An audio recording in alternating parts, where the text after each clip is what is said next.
আসসালামু আলাইকুম ওয়া রাহমাতুল্লাহি ওয়া বারাকাতুহু। যাহারা শীতের রাতে আশেপাশে ইতিবিক্ষিপ্ত ঘুরে বেড়াচ্ছেন বা দুনিয়াবি গল্প গুজবে মত্ত আছেন, রাত গভীর হয়ে গেছে, এই জন্য আমি সকলের কাছে অনুরোধ রাখছি, আশেপাশে যারা এখনো ঘুরে বেড়াচ্ছেন বা কুয়াশায় ঠান্ডায় শীতে আপনারা ভিজছেন, সকলের কাছে অনুরোধ রাখছি সুন্দর পরিবেশ এই প্যান্ডেলের ভিতরে এসে বসে যান। আমাদের কারো বাপ, কারো মা, দাদা দাদি, আপনজন, আত্মীয় স্বজন আল্লাহর ডাকে সাড়া দিয়ে যারা নীরব নগর অন্ধকার কবরে ধরাশায়ী হয়ে কবরস্থ হয়ে আছেন, আমরা তাদের আত্মার কল্যাণের জন্য এই মজলিসের শেষে মাগফিরাত কামনা করব এবং তাদের রূহানি দোয়া আমরা আমাদের সকলের জন্য নসিব করব। সকলে বলুন আমিন। আলহামদুলিল্লাহ আলহামদুলিল্লাহিল্লাযী হাদানা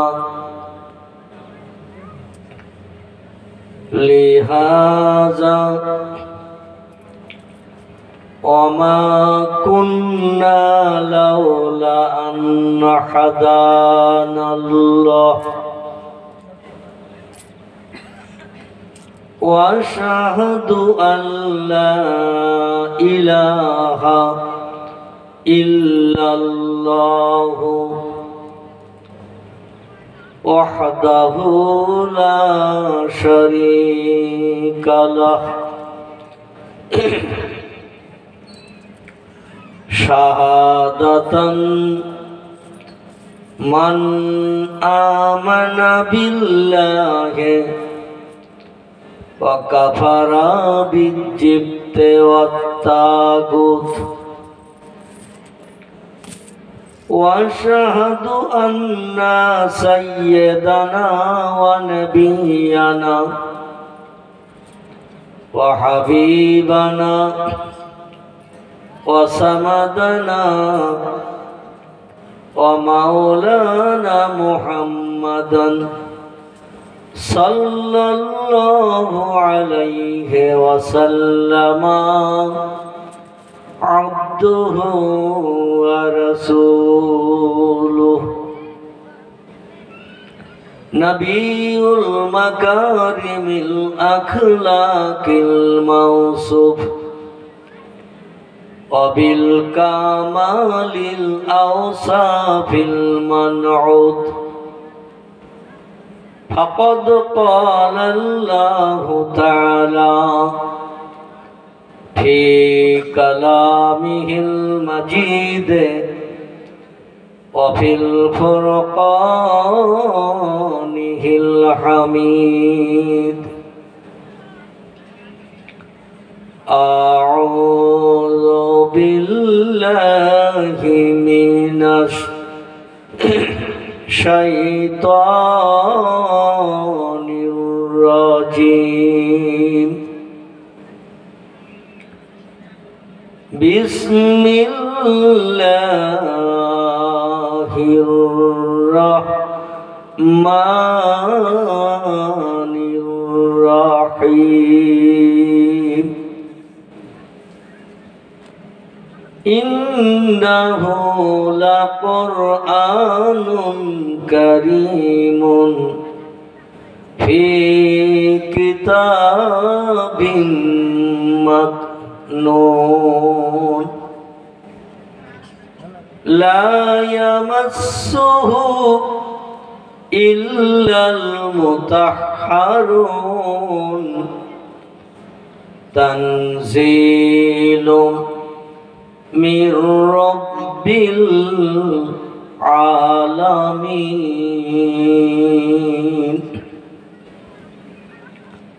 وقال النبي صلى الله عليه وسلم خيركم من تعلم القرآن وعلمه وقال الله تعالى في شان حبيبه إن الله وملائكته يصلون على النبي يا أيها الذين آمنوا صلوا عليه وسلموا تسليما اللهم صل على প্রাণ ভরে সকালে পড়ুন اللهم صل على سيدنا مولانا محمد وعلى آله سيدنا مولانا محمد ইউসুফকে দেখে জুলাইখা পাগল ইউসুফকে দেখে জুলাইখা পাগল রসুলকে দেখে খাদিজা সেই আশিকে মুসলিম পাগল দরুদ পড়ো মুস্তাফা আল্লাহুম্মা সাল্লি আলা সাইয়্যিদিনা মাওলানা মুহাম্মাদ ওয়া আলা আলি সাইয়্যিদিনা মাওলানা মুহাম্মদ কাজ করিতে গেলেন নবী কাজ করিতে গেলেন নবী মা খাদিজার বাসায় রসুল প্রেমে মুগ্ধা হলেন পরকালের আশায় আল্লাহুম্মা সাল্লি আলা সাইয়্যিদিনা মাওলানা মুহাম্মদ ওয়া আলা আলি সাইয়্যিদিনা মাওলানা মুহাম্মদ পয়দা হইয়া দিনের নবী পয়দা হইয়া নূরের নবী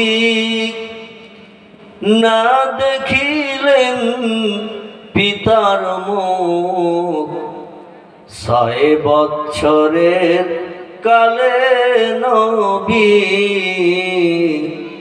হারাইলেন যে মায়ের বুক আল্লাহুম্মা সাল্লি আলা সাইয়্যিদিনা মাওলানা মুহাম্মদ ওয়া আলা আলি সাইয়্যিদিনা মাওলানা মুহাম্মদ প্রাণ ভরে একটু কলেমার জিকির লা ইলাহা ইল্লাল্লাহ লা ইলাহা ইল্লাল্লাহ গলা ছেড়ে উচ্চ রবে মোহাম্মদ সঙ্গে পড়ুন লা ইলাহা ইল্লাল্লাহ লা ইলাহা ইল্লাল্লাহ লা ইলাহা ইল্লাল্লাহু মুহাম্মাদুর রাসূলুল্লাহ। কাক ডাকে কাকা রবে, কাক ডাকে কাকা রবে। কোকিলের স্বর মধুর লাগে,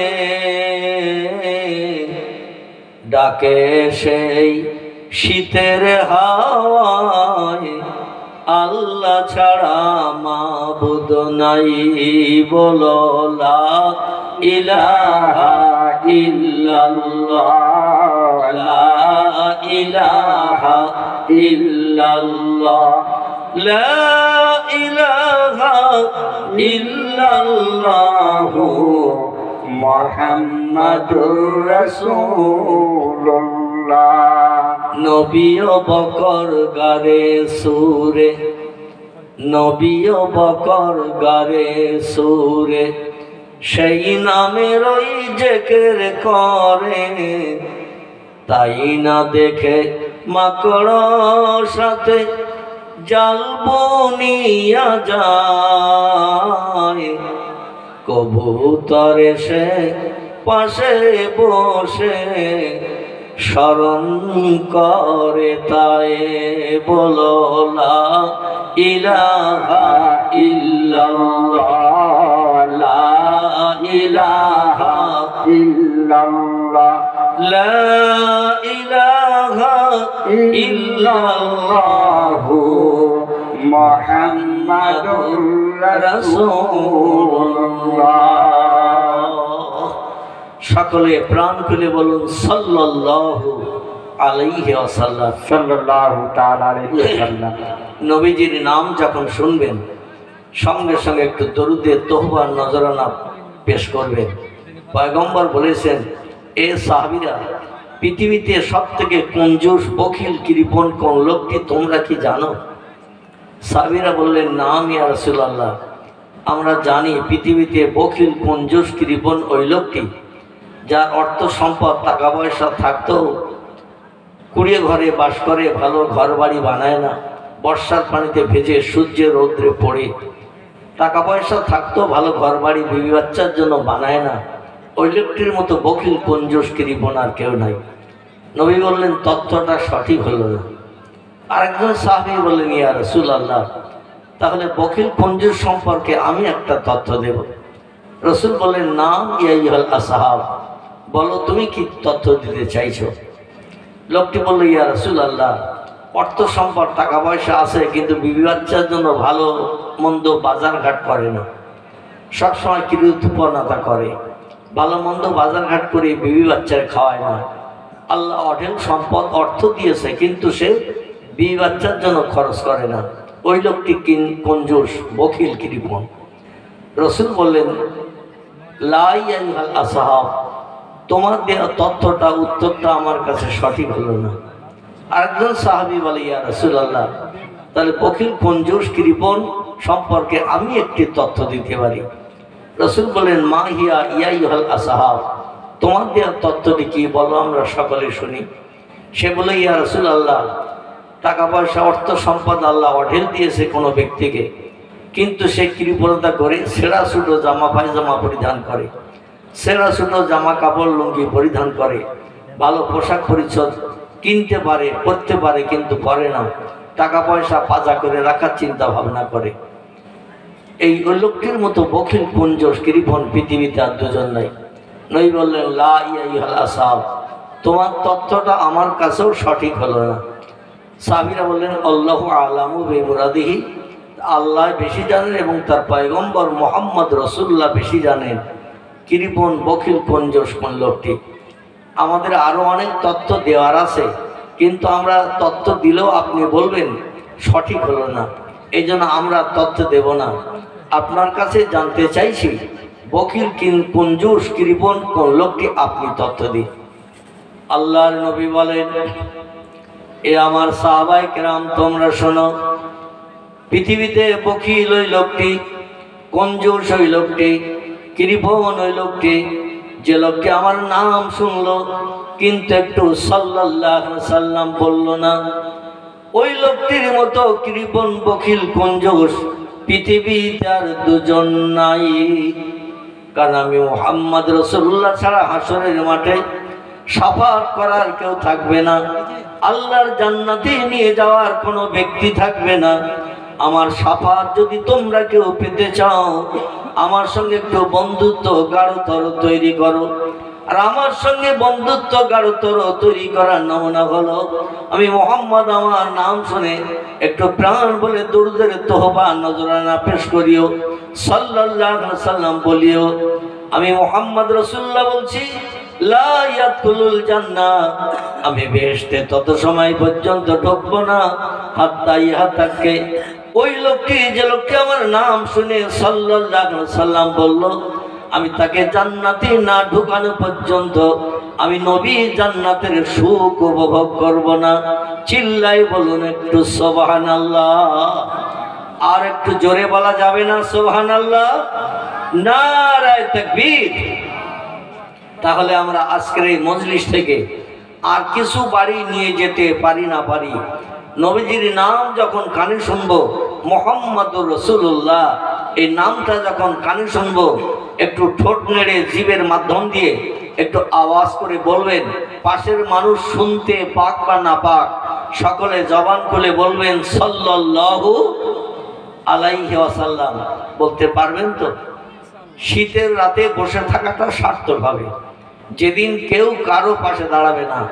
কোরআন বলছে ইয়াউমা ইয়াফিরুল মারউ মিন আখিহি ওয়া উম্মিহি ওয়া আবিহি ওয়া সাহিবাতিহি ওয়া বানিহি ওয়াল আখির। আল্লাহ পাক কোরআনে তত্ত্ব কোট করে দিয়ে বলছেন, যেদিন হাসরের মাঠ হবে, দুনিয়ার সব দেশের কবর থেকে মানুষ উপরে যেদিন উঠবে এবং দৌড়াতে দৌড়াতে হাসরের মাঠে হাজির হবে। হাসরের মাঠটা হবে প্যালেস্টাইনের জমিনে একটা পুরানো মসজিদ আছে, আপনারা কম বেশি তার নাম শুনে থাকবেন। মসজিদটির নাম হলো বাইতুল মুকাদ্দাস। কি নাম বললাম?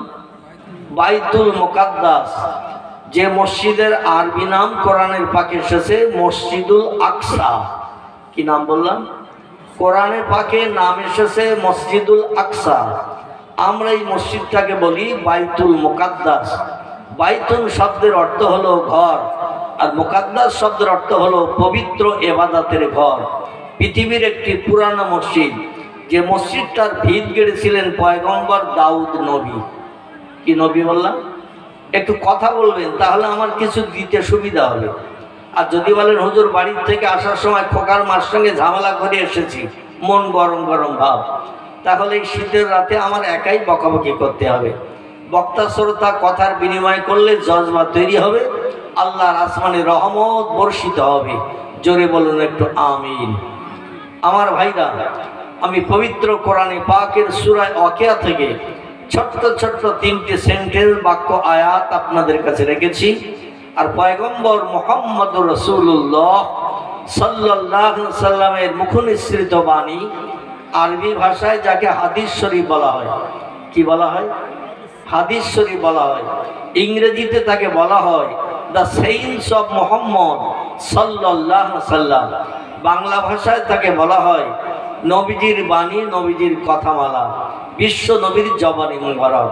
একে আরবিতে বলা হয় হাদিস, ইংরেজিতে বলা হয় দ্য সেইন্স অফ মুহাম্মদ সাল্লাল্লাহু আলাইহি ওয়াসাল্লাম, বিশ্ব নবী মুহাম্মদ রাসূলুল্লাহর জবানী। বাংলা ভাষায় আমরা একে বলি হাদিস শরীফ। কি বলি? হাদিস শরীফ।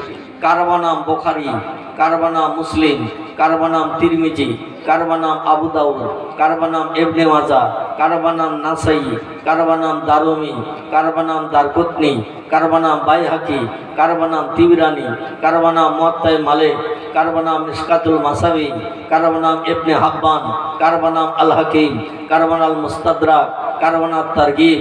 এগুলো সব সহি হাদিসের কেতাবের নাম। ভরা আছে বিশ্বনবীর জবানী লেখনের মাধ্যম দিয়ে পুস্তকের পৃষ্ঠায়। আমি যে কেতাবগুলোর নাম করলাম এগুলো সব হাদিসের কেতাবের নাম। ভরা আছে প্রিয় নবী মুহাম্মদ রাসূলুল্লাহ জবানী, কিছু কম বেশি 3.5 লক্ষের মতো। কতটা বললাম? কিসের একটা আওয়াজ হচ্ছে না? মাইকম্যান আওয়াজটা বন্ধ কর। বক্স আওয়াজ করছে।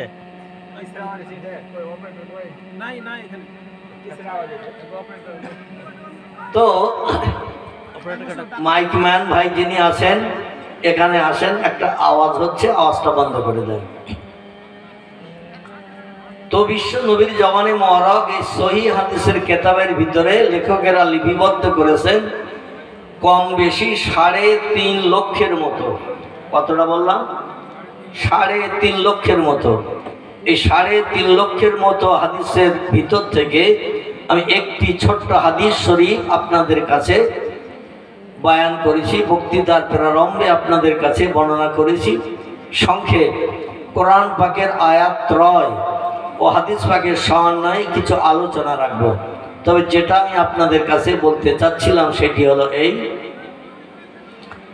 এই বাইতুল মুকাদ্দাস নামক ইবাদতের ঘরটি, এটা আছে সিরিয়া আর প্যালেস্টাইনের জমিনে।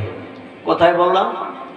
সিরিয়া বলে একটি দেশ, এই দেশের একটি জায়গাটির নাম হলো প্যালেস্টাইন।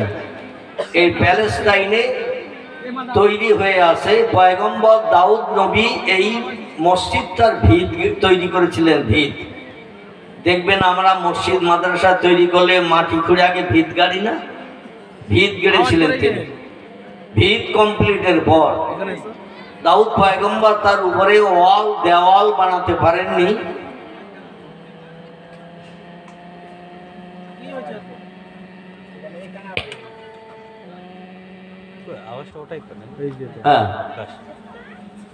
দেওয়াল বানাতে পারেননি। আল্লাহ তাকে ডাক দিয়েছিলেন, কবরস্থ হয়ে গিয়েছিলেন।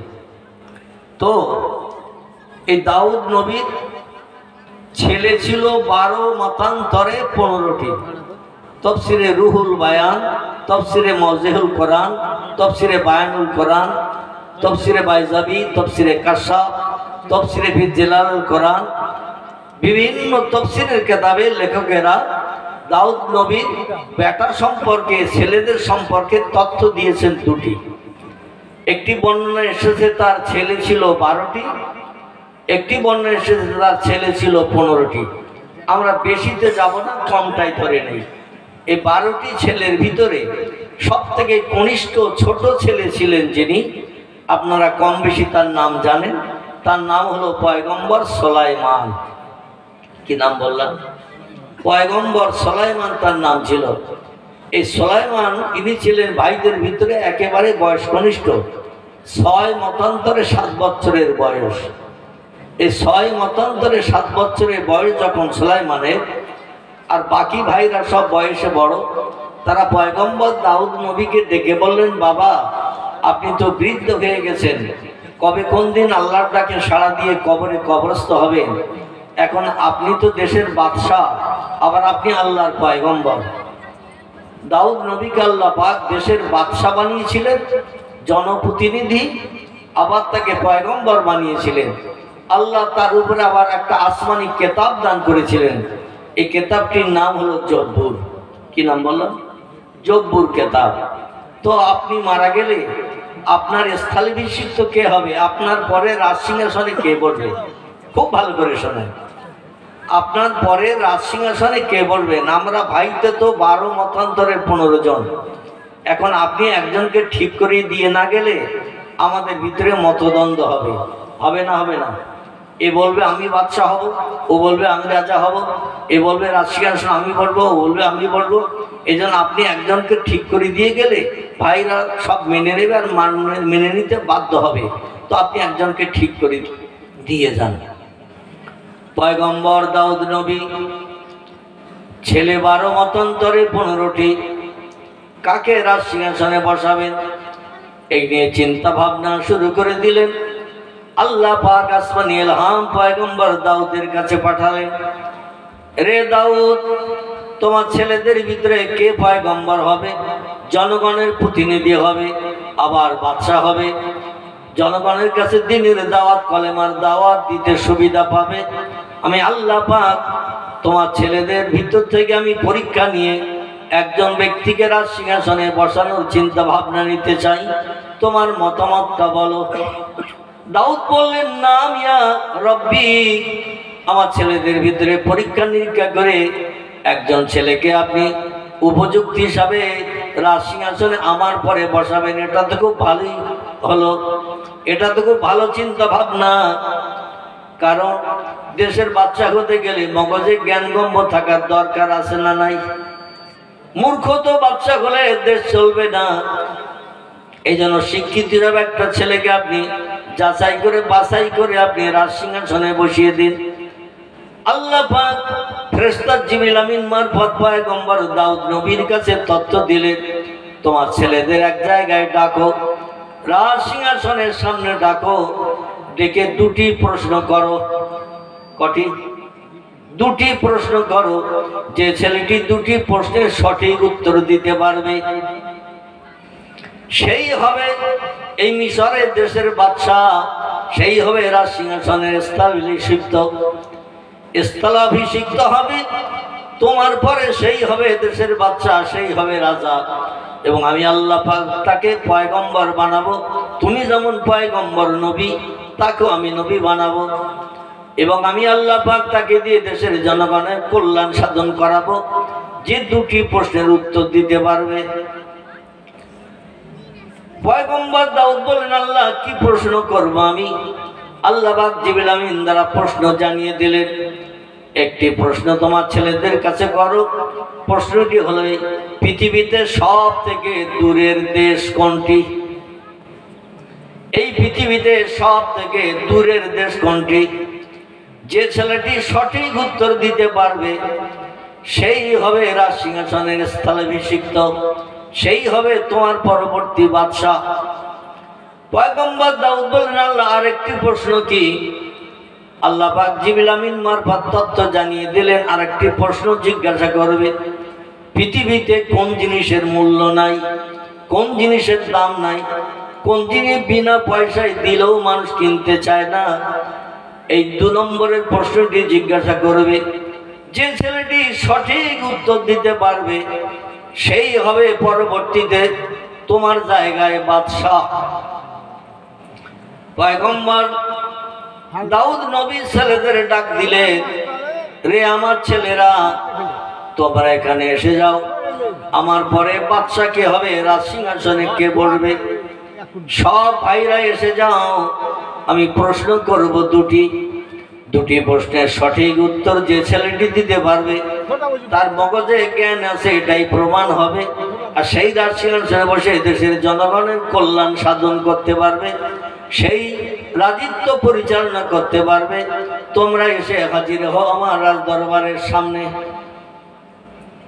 12 মতান্তরে 15টি ছেলে, এরা সকলে দাউদ পয়গম্বরের সামনে এসে হাজির হলেন। হযরতে সুলাইমান বয়সে ছিল 6 মতান্তরে 7 বছর। ও বল, আজকের কোন ভাই বাচ্চা হয়, কোন ভাই প্রশ্নের সঠিক উত্তর দিতে পারে, আমি যে একটু শুনি। কারণ আমার থেকে সব ভাইরা বয়সে বড় এবং তারা রাজত্ব করার মতো সুযোগ্য ব্যক্তি হিসাবে বিবেচিত হয়েছে। বয়সে আমার থেকে অনেক বড়, এই জন্য তাদের জ্ঞান বিবেক বুদ্ধি আমার থেকে অনেক বেশি। আমি একটু দেখি কোন ভাই আজকের বাদশা হিসাবে বিবেচিত হয়। সুলাইমান নবী বাদশা হওয়ার চিন্তা ভাবনা নিয়ে কিন্তু হাজির হন নাই। উনি গিয়েছেন কোন ভাই বাদশা হয়, কোন ভাই প্রশ্নের উত্তর দিতে পারে, একটু দেখব। সুলাইমান কাতারের এক পাশে চুপটি করে দাঁড়িয়ে আছে, আর পয়গম্বর দাউদ নবী বলছেন, ছেলেরা, তাহলে আমি কেবল প্রশ্ন জিজ্ঞাসা করতে পারি? ছেলেরা বললেন, না, আমি আবি, হে আমাদের পিতা, এবার আপনি আমাদের কাছে প্রশ্ন জিজ্ঞাসা করুন, আমরা উত্তর দিয়ে আপনার কাছ থেকে বাচ্চা হওয়ার দায়িত্ব নেব। ভবিষ্যতে আমরা রাজ দরবারে রাজ সিংহাসনে বসে রাজত্ব পরিচালনা করব, দেশের সব জনগণ আমাদের নেতৃত্ব মেনে চলবে। পয়গম্বর দাউদ নবী বললেন, ছেলেরা, তোমরা কি বলতে পারো পৃথিবীতে সব থেকে দূরের দেশ কোনটি? আমরা কম বেশি পৃথিবীতে দেশের নাম জানি। কারো নাম জাপান, কারো নাম জার্মান, কারো নাম হল্যান্ড, কারো নাম পোল্যান্ড, কারো নাম Italy, Brazil, Thailand, Singapore, Burma, Rangoon, Hindustan, Pakistan, Bangladesh, Afghanistan, Iraq, Iran, Kuwait, Jordan, Arab, পারস্য, তুরস্ক, Libya, Nigeria, Indonesia, Malaysia, Sri Lanka, Burma, Tajikistan, Kazakhstan, Balochistan, Azerbaijan, Armenia, Saudi Arab, Arab আমিরশাহী, শাম, সিরিয়া, মরক্কো, ইয়ামান, বুলগেরিয়া আছে না দেশ। ছেলেরা চিন্তা ভাবনা নিচ্ছেন কোন দেশটার নাম বলি সব থেকে দূরের দেশ হিসাবে। এক একজন ছেলে এক একটা দেশের নাম তাদের ব্রেন মগজের বিবেচনায় বলছে। পয়গম্বর দাউদ নবী আমাদের পিতা, আমাদের বাবা, সব থেকে দূরের দেশের নাম হলো বর্মা, রেঙ্গুন। কেউ বলছেন সব থেকে দূরের দেশের নাম হলো শ্রীলঙ্কা, সিংহল, কারণ সাগর পাড়ি দিয়ে ওই দ্বীপে যেতে হয়। কেউ বলছেন সব থেকে দূরের দেশের নাম হলো ভারত। কেউ বলছেন সব থেকে দূরের দেশের নাম হলো এমন করে জাপান, কেউ বলছেন জার্মান, কেউ বলছেন হল্যান্ড, কেউ বলছেন ফ্রান্স। মিশরের দেশে দাঁড়িয়ে দাঁড়িয়ে তারা তত্ত্ব দিচ্ছেন এক একটা দূরের দেশের নাম। পয়গম্বর দাউদ নবী বললেন, তোমরা যে সমস্ত দেশের নাম আমার কাছে বলছো, ওই দেশের নামগুলো আমার কাছে দূরের দেশ হিসাবে বিবেচিত হচ্ছে না, এর থেকে আরো দূরের দেশ আছে। সব ছেলেরা ডেকে বললেন, পিতা, আমাদের জানা মতে যত দূরের দেশের নাম আছে, আমরা তো 12 মতান্তরে 14 জন ভাই বললাম, শুধু ছোট ভাই সুলাইমান চুপ করে দাঁড়িয়ে দাঁড়িয়ে শুনছে, কারণ ও তো রাজসিংহাসনে বসার উপযুক্ত এখনো হয়নি, 6 থেকে 7 বছরের বালক, ও তো রাজসিংহাসনে বসতে পারবে না। এই জন্য শুধু শুনছে, আমরা বলছি 12 মতান্তরে 14 জন ছেলে। ও আমাদের পিতা, এখনো দূরের দেশের নাম যখন আপনার কাছে পছন্দ হলো না, তাহলে আর দূরের দেশের নাম কে বলতে পারে? পয়গম্বর দাউদ নবী ডেকে বললেন, বাবা সুলাইমান, তুমি কি বলতে পারো সব থেকে দূরের দেশ কোনটি? সুলাইমান বলছেন, না আমি আমার পিতা অনুমতি দিলে আমি সব থেকে দূরের দেশের নামটা আপনার কাছে বলতে পারি। দাউদ নবী বললেন, না আমি অনুমতি দিলাম, তুমি দূরের দেশের নাম যদি তোমার জানা থাকে বলো, তোমার ভাইরাও নামটা শুনিনি। সুলাইমান বলছে, আব্বা, আমার কাছে সব থেকে দূরের দেশ Japan, German, England, Holland, Poland নয়, ভারত, বাংলাদেশ, শ্রীলঙ্কা, এমন করে রেঙ্গুন, বর্মা নয়, আমার কাছে সব থেকে দূরের দেশের নাম হলো কবর। কি নাম বলেছেন? আরো জোরে বলেন। আমাদের যেতে হবে না? হবে না? আমরা এই দুনিয়ায় চিরস্থায়ী বেঁচে থাকবো, একটা মানুষকে হাত তুলে দেখাতে পারবে যে আজরাইল আমার খোঁজ পাবে না, আমার প্রাণ নাশ করবে না, আমার কবরে যেতে হবে না? একটা মানুষকে হাত তুলতে পারবো আমরা? কারণ কুল্লু নাফসিন যায়কাতুল মাউত, আল্লাহ কোরআনে 1450 বছর আগে তত্ত্ব কোট করে দিয়েছেন, প্রত্যেকটি প্রাণীর মরণের আস্বাদ চাকানো হবে, মৃত্যুর হাত থেকে কেউ নিষ্কৃতি পেতে পারবে না, সকলকে মরণের আস্বাদ চাকতে হবে। সাপ, বিচ্ছু, ব্যাঙ, পিপিলিকা, কীট পতঙ্গ, মানুষ, জিন, ইনসান, যা কিছু সৃষ্টি পৃথিবীতে আছে, সব সৃষ্টির একদিন প্রাণ নাশ হবে না? হবে না? সব সৃষ্টির প্রাণ নাশ হবে, কেবল বাকি থাকবেন সমস্ত সৃষ্টিকে বানিয়েছেন যিনি, তিনি কে? একটু নাম বলেন। সব সৃষ্টিকে বানিয়েছেন যিনি, তিনি হলেন আল্লাহ সুবহানাহু তাআলা। তিনি কোরআনে তত্ত্ব কোট করে দিয়ে বলছেন, আল্লাহু বাকি, আমার কেবল মরণ হবে না, আমি অতীতে ছিলাম, বর্তমানে আছি, ভবিষ্যতেও থাকবো, আমি হলাম চিরস্থায়ী, চিরঞ্জীবী। চিল্লাই বলুন একটু আল্লাহু আকবার। আমার ভাইরা, বাচ্চা ছেলে, মতান্তরে 7 বছরের বয়স, এই সুলাইমান ডেকে বলছে, আব্বা, আমার কাছে সব থেকে দূরের দেশের নাম হলো কবর। বাকি ভাইরা আনন্দে অট্টহাসি হেসে বলছে, আব্বা, ও বাচ্চা মানুষ, ওর ব্রেন মগজে জ্ঞান নাই। এই জন্য সুলাইমান তত্ত্ব সঠিক দিতে পারে নাই। আমরা তো বহু বহু দূরের দেশের নাম বলেছি। সুলাইমানের জ্ঞান গম্য নাই, বাচ্চা মানুষ, এই জন্য বাড়ির পাশের কবরের নাম করে। এখান থেকে একটু মাথা উঁচু করে তাকালে আমাদের কবরস্থান দেখতে পাওয়া যায়। কবর দূরের দেশ নয়, মাথা উঁচু করলেই নজরে কবর দেখতে পাওয়া যায়। দূরের দেশ সেই দেশ, হাজার হাজার মাইল দূরে যে সমস্ত দেশ আছে, সেই দেশগুলো হলো দূরের দেশ।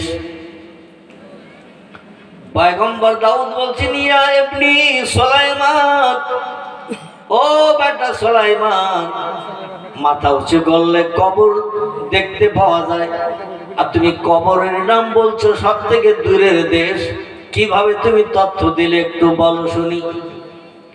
পয়গম্বর সুলাইমান বলছে, আব্বা, পৃথিবীর কোন দেশে যদি কেউ হারিয়ে যেয়ে থাকে, জাপানে, জার্মানি, ইংল্যান্ডে, হল্যান্ডে, পোল্যান্ডে, Italy, Brazil, Thailand, Singapore, Burma, রেমন, হিন্দুস্তান, পাকিস্তান, বাংলাদেশ, আফগানিস্তান, যে কোনো দেশে মানুষ যদি পালিয়ে যেয়ে হারিয়ে যেয়ে থাকে, একদিন না একদিন খোঁজ করলে তাদের সন্ধান পাওয়া যায়।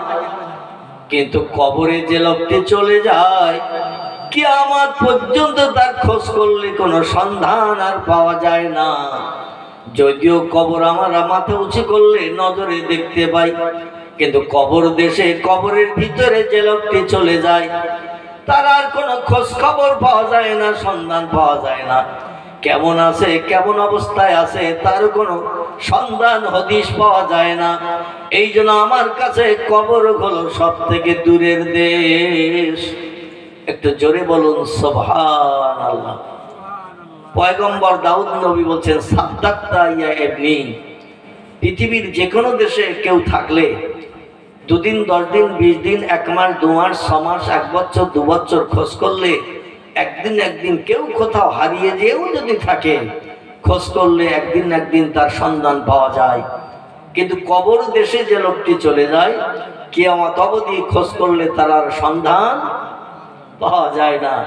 এই জন্য কবর দেশ আমার কাছে দূরের দেশ। পয়গম্বর দাউদ নবী বলছেন, সাদ্দাক্তা ইয়া ইবনি, ও আমার বেটা সুলাইমান, তোমার তথ্যটাই হলো সঠিক। কবর যদিও বাড়ির কাছে আছে, কিন্তু ওই দেশে কেউ গেলে তার আর সন্ধান খবর পাওয়া যায় না। এই জন্য যার সন্ধান খবর পাওয়া যায় সে দূরের দেশে না, সে কাছের কাছে। যার সন্ধান খবর পাওয়া যায় না, সেই হলো দূরের দেশের আসামি। জোরে বলুন একটু সুবহানাল্লাহ। সব ভাইরা একসঙ্গে মিটিং করলো, সুলাইমান পয়গম্বর হবে, দেশের রাষ্ট্রনেতা হবে, আর আমাদের উপরে আঙুল ঘোরাবে, নেতৃত্ব দেবে। আর আমরা ভাইতে বয়সে বড় হয়ে সুলাইমানের নেতৃত্ব মেনে চলবো, তার হুকুম মেনে চলবো, মান সম্মান ইজ্জত থাকবে না। এই জন্য আমরা 2 নম্বরের প্রশ্নের উত্তর আমরা সবাই মিলে দেব, সুলাইমান পর্যন্ত যেন আব্বার জিজ্ঞাসা করতে যেতে না হয়। আমরা 11 মতান্তরে 13 জন 14 জন ভাই সবাই মিলে একসঙ্গে মিলে 2 নম্বর প্রশ্নের উত্তর দেব। কারণ 2 নম্বর প্রশ্নের উত্তর যদি আমরা দিতে না পারি, আর সুলাইমান পর্যন্ত যদি চলে যায়, সুলাইমান দেশের রাষ্ট্রনেতা হবে, আব্বার কথা মোতাবেক, আর আমাদের কাছে আঙুল ঘোরাবে, নেতৃত্ব করবে, মেনে চলা সম্ভব হবে না, মান সম্মান ইজ্জত রক্ষা হবে না।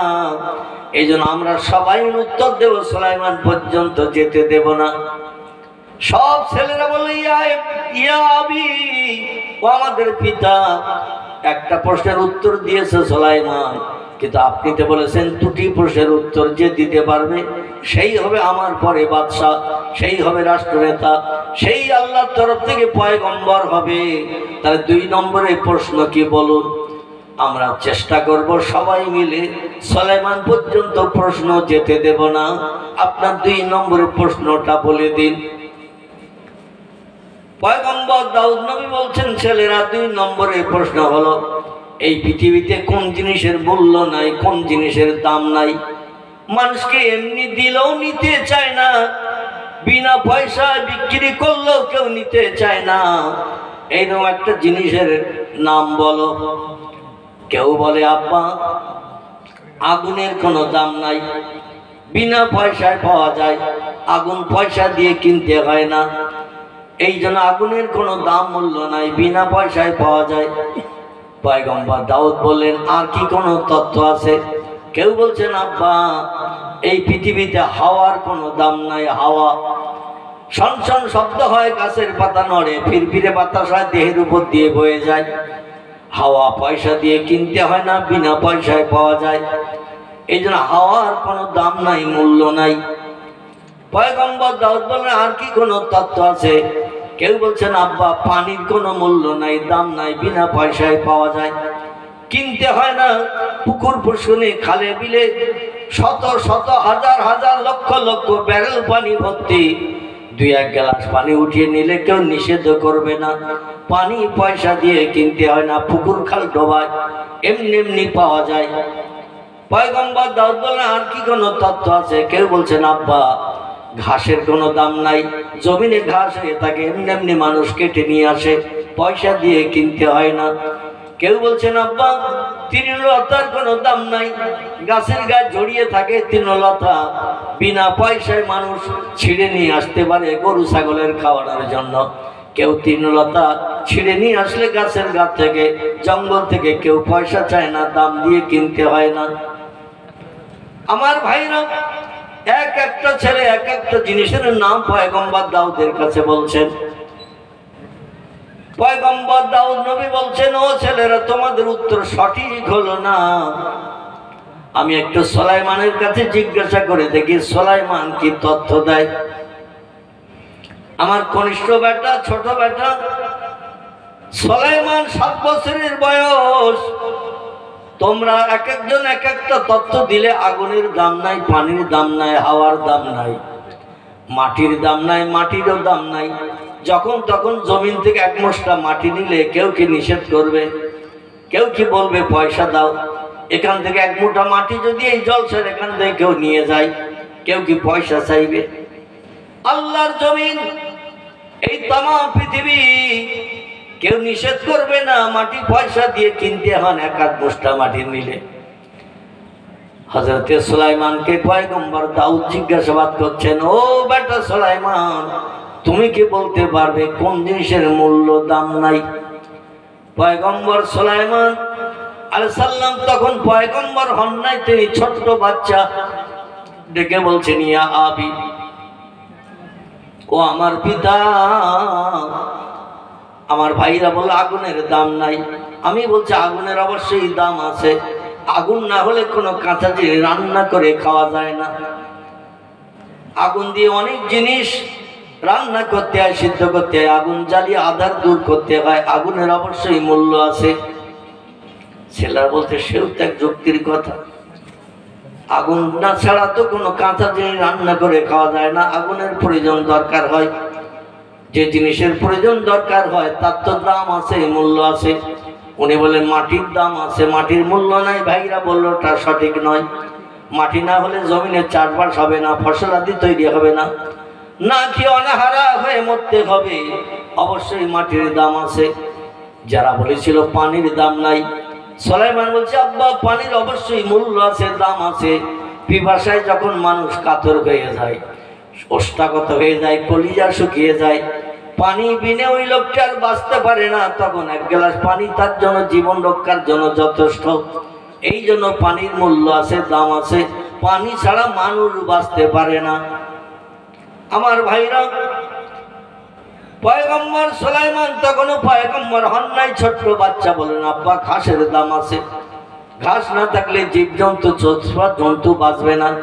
ওদের পেটে ক্ষুধা লাগলে ঘাস খেয়ে তারা বেঁচে থাকে, আহার খেয়ে তারা বেঁচে থাকে, অন্যথায় তারা অনাহারা হয়ে মারা যাবে। এক একটা জিনিসের মূল্য বলিয়ে দিলে, বুঝিয়ে দিলেন পয়গম্বর সুলাইমান, ছোট্ট বাচ্চা। বলেন, আব্বা আমার কাছে একটি জিনিসের মূল্য নাই, দাম নাই, আমি কি সেই জিনিসটির নাম বলবো? পয়গম্বর দাউদ নবী বললেন, নাম ইয়া ইবনি, ও ছোট্ট বাচ্চা সুলাইমান, কোন জিনিসের মূল্য নাই, দাম নাই, মানুষকে বিনা পয়সা দিলেও নিতে চায় না, তুমি কোন তত্ত্ব দেবে বলো শুনি? পয়গম্বর সুলাইমান ছোট্ট বাচ্চা ডেকে বললেন, আব্বা মরা মানুষের কোনো দাম নাই, আমার কাছে মরা মানুষের কোনো মূল্য নাই। মানুষ যত সময় বেঁচে থাকে তত সময় জায়গা জমির মালিক, বিবির স্বামী, বাচ্চার পিতা, অর্থ সম্পদ, জায়গা জমির মালিক। মানুষ যত সময় বেঁচে থাকে তার জীবনের মূল্য আছে, দাম আছে, সকলে তার সম্মান মর্যাদা দেয়। কিন্তু যেই কোনো মানুষ মারা যায়, মারা গেলে আর কেউ ঘরে রাখতে চায় না। 2 দিন 5 দিন হয়ে গেলে পচে দুর্গন্ধ হবে, দেহের গোস্ত পচে পোকা হবে, ঘরে মানুষ বাস করতে পারবে না। এই জন্য কাউকে ফিরি দিলেও কিনতে চায় না, নিতে চায় না। বলে যেখানকার জিনিস সেখানে পার করো, কবরে দাফন করে দাও, আমরা স্বস্তি পাই পচা দুর্গন্ধর হাত থেকে। ঠিক না ভুল? কেউ মরা পচা মানুষ কিনতে চাইবে না, দুর্গন্ধর ভয়ে মানুষ সেখানে থাকবে না। কাউকে যদি বলা হয় 4 দিন মারা গেছে আব্দুল করিম চাচা, সলিমউদ্দিন ভাই, ফুলে মোটা হয়ে গেছে, গায়ের গোস্ত পচে দুর্গন্ধ বার হচ্ছে, ওই চাচার ঘরে তুমি থাকো 3 দিন, থাকবে কেউ? কেউ থাকবে না। বলে পচা দুর্গন্ধ সহ্য করা যাবে না, ফুলে মোটা হয়ে গেছে, চেহারার বিকৃতি হয়ে গেছে, রাতের বেলা একা থাকলে আমার ভয় লাগবে। বলবে না? বলবে না? আমার ভয় লাগবে, থাকা সম্ভব হবে না। এই জন্য মরা পচা গলা লাশ দুর্গন্ধের হাত থেকে বাঁচার জন্য, ভয়ের হাত থেকে নিষ্কৃতির জন্য কাউকে এমনি দিলেও নেবে না, কেনা তো দূরে থাক। এই জন্য সুলাইমান বলছে, আব্বা মরা পচা গলা লাশের কোনো মূল্য নাই, দাম নাই, কিন্তু আগুনের দাম আছে, পানির দাম আছে, হাওয়ার দাম আছে। হাওয়া ছাড়া মানুষ বাঁচবে না। অক্সিজেন নাকে টানে, নাকে নিঃশ্বাস টানে, শ্বাস নিঃশ্বাস প্রশ্বাসের মাধ্যম দিয়ে মানুষ দুনিয়ায় বেঁচে থাকে। বাবা, প্রত্যেকটা জিনিসের কম বেশি মূল্য আছে বলে আল্লাহ বানিয়েছেন, কিন্তু মরা পচা গলা লাশের কোনো মূল্য দাম নাই। এই জন্য আমার কাছে মরা মানুষের পচা গলা লাশের কোনো দাম নাই। পয়গম্বর দাউদ নবী বলছেন, সাদ্দাক্তা ইয়া ইবনি, ও আমার বেটা সুলাইমান, যদিও তোর বয়স কম, কিন্তু আল্লাহ তোর ব্রেন মগজে জ্ঞান দিয়েছেন অসীম। সব ভাইরে থ বানিয়ে উপযুক্ত উত্তর তুই দিয়েছিস। এই জন্য সব ভাইদের বলে দিয়ে দিলাম, আমি যখন দুনিয়া থেকে বিদায় নিয়ে রাজ সিংহাসন খালি করে দেব, ওই সময় তুই হবে এই রাজ সিংহাসনের মালিক, দেশের জনগণের রাজা, প্রজাদের নিয়ে রাজত্ব পরিচালনা করবি। জোরে বলুন একটু সুবহানাল্লাহ। পয়গম্বর দাউদ নবী বাইতুল মুকাদ্দাসের ভিত তৈরি করেছিলেন, আমি বলেছিলাম আপনাদের কাছে। আর এই সুলাইমানকে বাদশা বানিয়ে দিয়ে আর খুব বেশি সময় বাঁচেননি, দুনিয়া থেকে তিনি ইন্তেকাল করেছিলেন। অল্প বয়সে সুলাইমান রাজ সিংহাসনের অধিষ্ঠিত মালিক হয়ে গেলেন। এই সুলাইমান যখন পয়গম্বর হলো, আমল কালামের কারণে, ইবাদত বন্দেগী আল্লাহর বেশি বেশি করার কারণে দুনিয়ার পিঁপড়ে পর্যন্ত কি কথা বলতো সুলাইমান নবী বুঝতে পারত। হাওয়া আল্লাহ তারে বশ করে দিয়েছিলেন, বিনা তেলে, বিনা কলে, বিনা ইঞ্জিনে, বিনা ড্রাইভারে রাজ সিংহাসন হাওয়া উড়িয়ে নিয়ে পৃথিবীর বিভিন্ন দেশে চলে যেতেন এক মুহূর্তের ভিতরে। জোরে বলুন একটু সুবহানাল্লাহ। যে রাজ সিংহাসনে 12,000-এর মতো মানুষ রাজ সিংহাসনে বসার জায়গা পেত। রাজ সিংহাসনটা ছোট ছিল তো নাকি? 12,000 মানুষ তার রাজ সিংহাসনের ভিতরে বসার জায়গা পেত। আরে 12,000 মানুষকে উড়িয়ে নিয়ে হাওয়া চলে যেত চীনে, Japan, German, England, Holland, Poland, তাম বিশ্বব্যাপী আল্লাহ তারে বাদশা বানিয়ে দিয়েছিলেন। চিল্লায় বলুন একটু সুবহানাল্লাহ। পৃথিবীতে 2 জন ব্যক্তিকে আল্লাহ বিশ্বব্যাপী বাদশা বানিয়েছেন। কয়জন? 2 জন ব্যক্তিকে কোরআনে আল্লাহ তাদের নাম কোট করে দিয়েছেন এবং তাম বিশ্বব্যাপী তারা বাদশাহিত্ব করে রাজত্ব পরিচালনা করেছেন। আল্লাহ কোরআনে তাদের জীবনী কোট করেছেন। একজনের নাম পয়গম্বর সুলাইমান। বর্তমান পৃথিবীতে দেশের সংখ্যা হলো 228টি। কটি বললাম? তাম পৃথিবীতে দেশের সংখ্যা হলো 228টি। এই 228টি দেশের বাদশা আল্লাহ সুলাইমানকে বানিয়েছিলেন দেশের জনগণের সুখ দুঃখের ভাগিদার বনার জন্য। হাওয়াকে ডেকে বলতো, হাওয়া, আল্লাহ যখন ধরে আমারে বশ করে দিয়েছেন, আমার রাজসিংহাসনটা, আমার রাজসিংহাসনের জনগণ সমেত উড়িয়ে নিয়ে জাপানে চল, জার্মানে চল, চীনে চল, ভারতে চল, শ্রীলঙ্কায় চল, বর্মায় চল। ও দেশের জনগণ কেমন আছে বাস্তব চোখে দেখব, তাদের বিপদে মুসিবতে সাহায্যের জন্য কিছুর প্রয়োজন হলে দিয়ে আসবো। যেই হাওয়ারে ডেকে বলতো, এক মুহূর্তের ভিতরে বিনা তেলে, বিনা ইঞ্জিনে, বিনা ড্রাইভারে রাজসিংহাসন উড়িয়ে নিয়ে সে দেশে পৌঁছে দিত। জোরে বলুন একটু সুবহানাল্লাহ। আমার ভাইরা, এই পয়গম্বর সুলাইমান নবী কে আল্লাহ পাক এমন পাওয়ার দান করেছিলেন, ইবাদত বন্দেগী আমল কালাম করার কারণে, নামাজ কালাম তাসবিহ তাহলিল জিকির আজকার বেশি বেশি করার কারণে পৃথিবীর অধিকাংশ সৃষ্টির কণ্ঠের আওয়াজ সুলাইমান নবীকে বোঝার সুযোগ দিয়েছিলেন। চতুষ্পদ জন্তুরা কি ভাষায় কথা বলতো তিনি তা বুঝতে পারতেন, পাখিরা কি ভাষায় কথা বলতো পয়গম্বর সুলাইমান নবী বুঝতে পারতেন, সাগরের মাছেরাও কি ভাষায় কথা বলতো পয়গম্বর সুলাইমান নবী বুঝতে পারতেন, এমনকি দুনিয়ার গাছপালারাও কি আওয়াজ করতো পয়গম্বর সুলাইমান নবী সেটাও বুঝতে পারতেন। জোরে বলুন একটু সুবহানাল্লাহ। এই পয়গম্বর সুলাইমান নবী যখন বাদশা হয়ে গেলেন, আল্লাহ পাক জিন জাতিদের পর্যন্ত তার বশ্যতা স্বীকার করিয়েছিল, যে জিনকে আমরা কেউ বশ করতে পারি না, জেনারা বরং আমাদের বশ করে আমাদের বিপদে মুসিবতে ফেলে। জেনারা মাটির তলা দিয়ে যায়, শূন্য হাওয়ায় উড়িয়ে যায়, যখন তখন রূপ পরিবর্তন করে, পানির ভিতর দিয়ে ওরা যেতে পারে। 2-2.5 বছর পর্যন্ত হায়াত নিয়ে জেনারা বেঁচে থাকে। এখনো পর্যন্ত পয়গম্বর মুহাম্মদ রাসূলুল্লাহ জামানার জিন এখনো পর্যন্ত হায়াতে বেঁচে আছে। জোরে বলুন একটু সুবহানাল্লাহ। এই জিন জাতিদের পর্যন্ত আল্লাহ বশ করে দিয়েছিলেন সুলাইমান নবী। তাই জিন জাতিদের দিয়ে তিনি এই বাইতুল মুকাদ্দাসের বাবা তৈরি করা ভিতের উপরে, বাবা যে ভিত তৈরি করে দিয়ে ইন্তেকাল করেছিলেন, এই ভিতের উপরে ওয়াল তৈরি করে, দেওয়াল তৈরি করে মসজিদ কমপ্লিট করেছিলেন, যে মসজিদটির নাম হলো বাইতুল মুকাদ্দাস। কি নাম বললাম? বাইতুল মুকাদ্দাস। এই মসজিদটা বানিয়েছিলেন, যে মসজিদের চাতোয়ালে বর্তমান 1,75,000 মানুষ জামাতে নামাজ পড়তে পারে। মসজিদটা আপনাদের মসজিদের থেকে ছোট তো নাকি? কি 1,75,000 মানুষ একসঙ্গে জামাতে নামাজ পড়তে পারে এই মসজিদের এরিয়ার ভিতরে।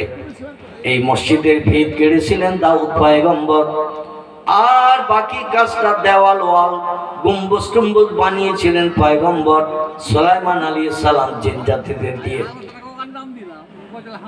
জেনেরা কাজ কমপ্লিট করছে, পয়গম্বর সুলাইমান নবী দেখতে গেছেন। কি আলোচনা হচ্ছে?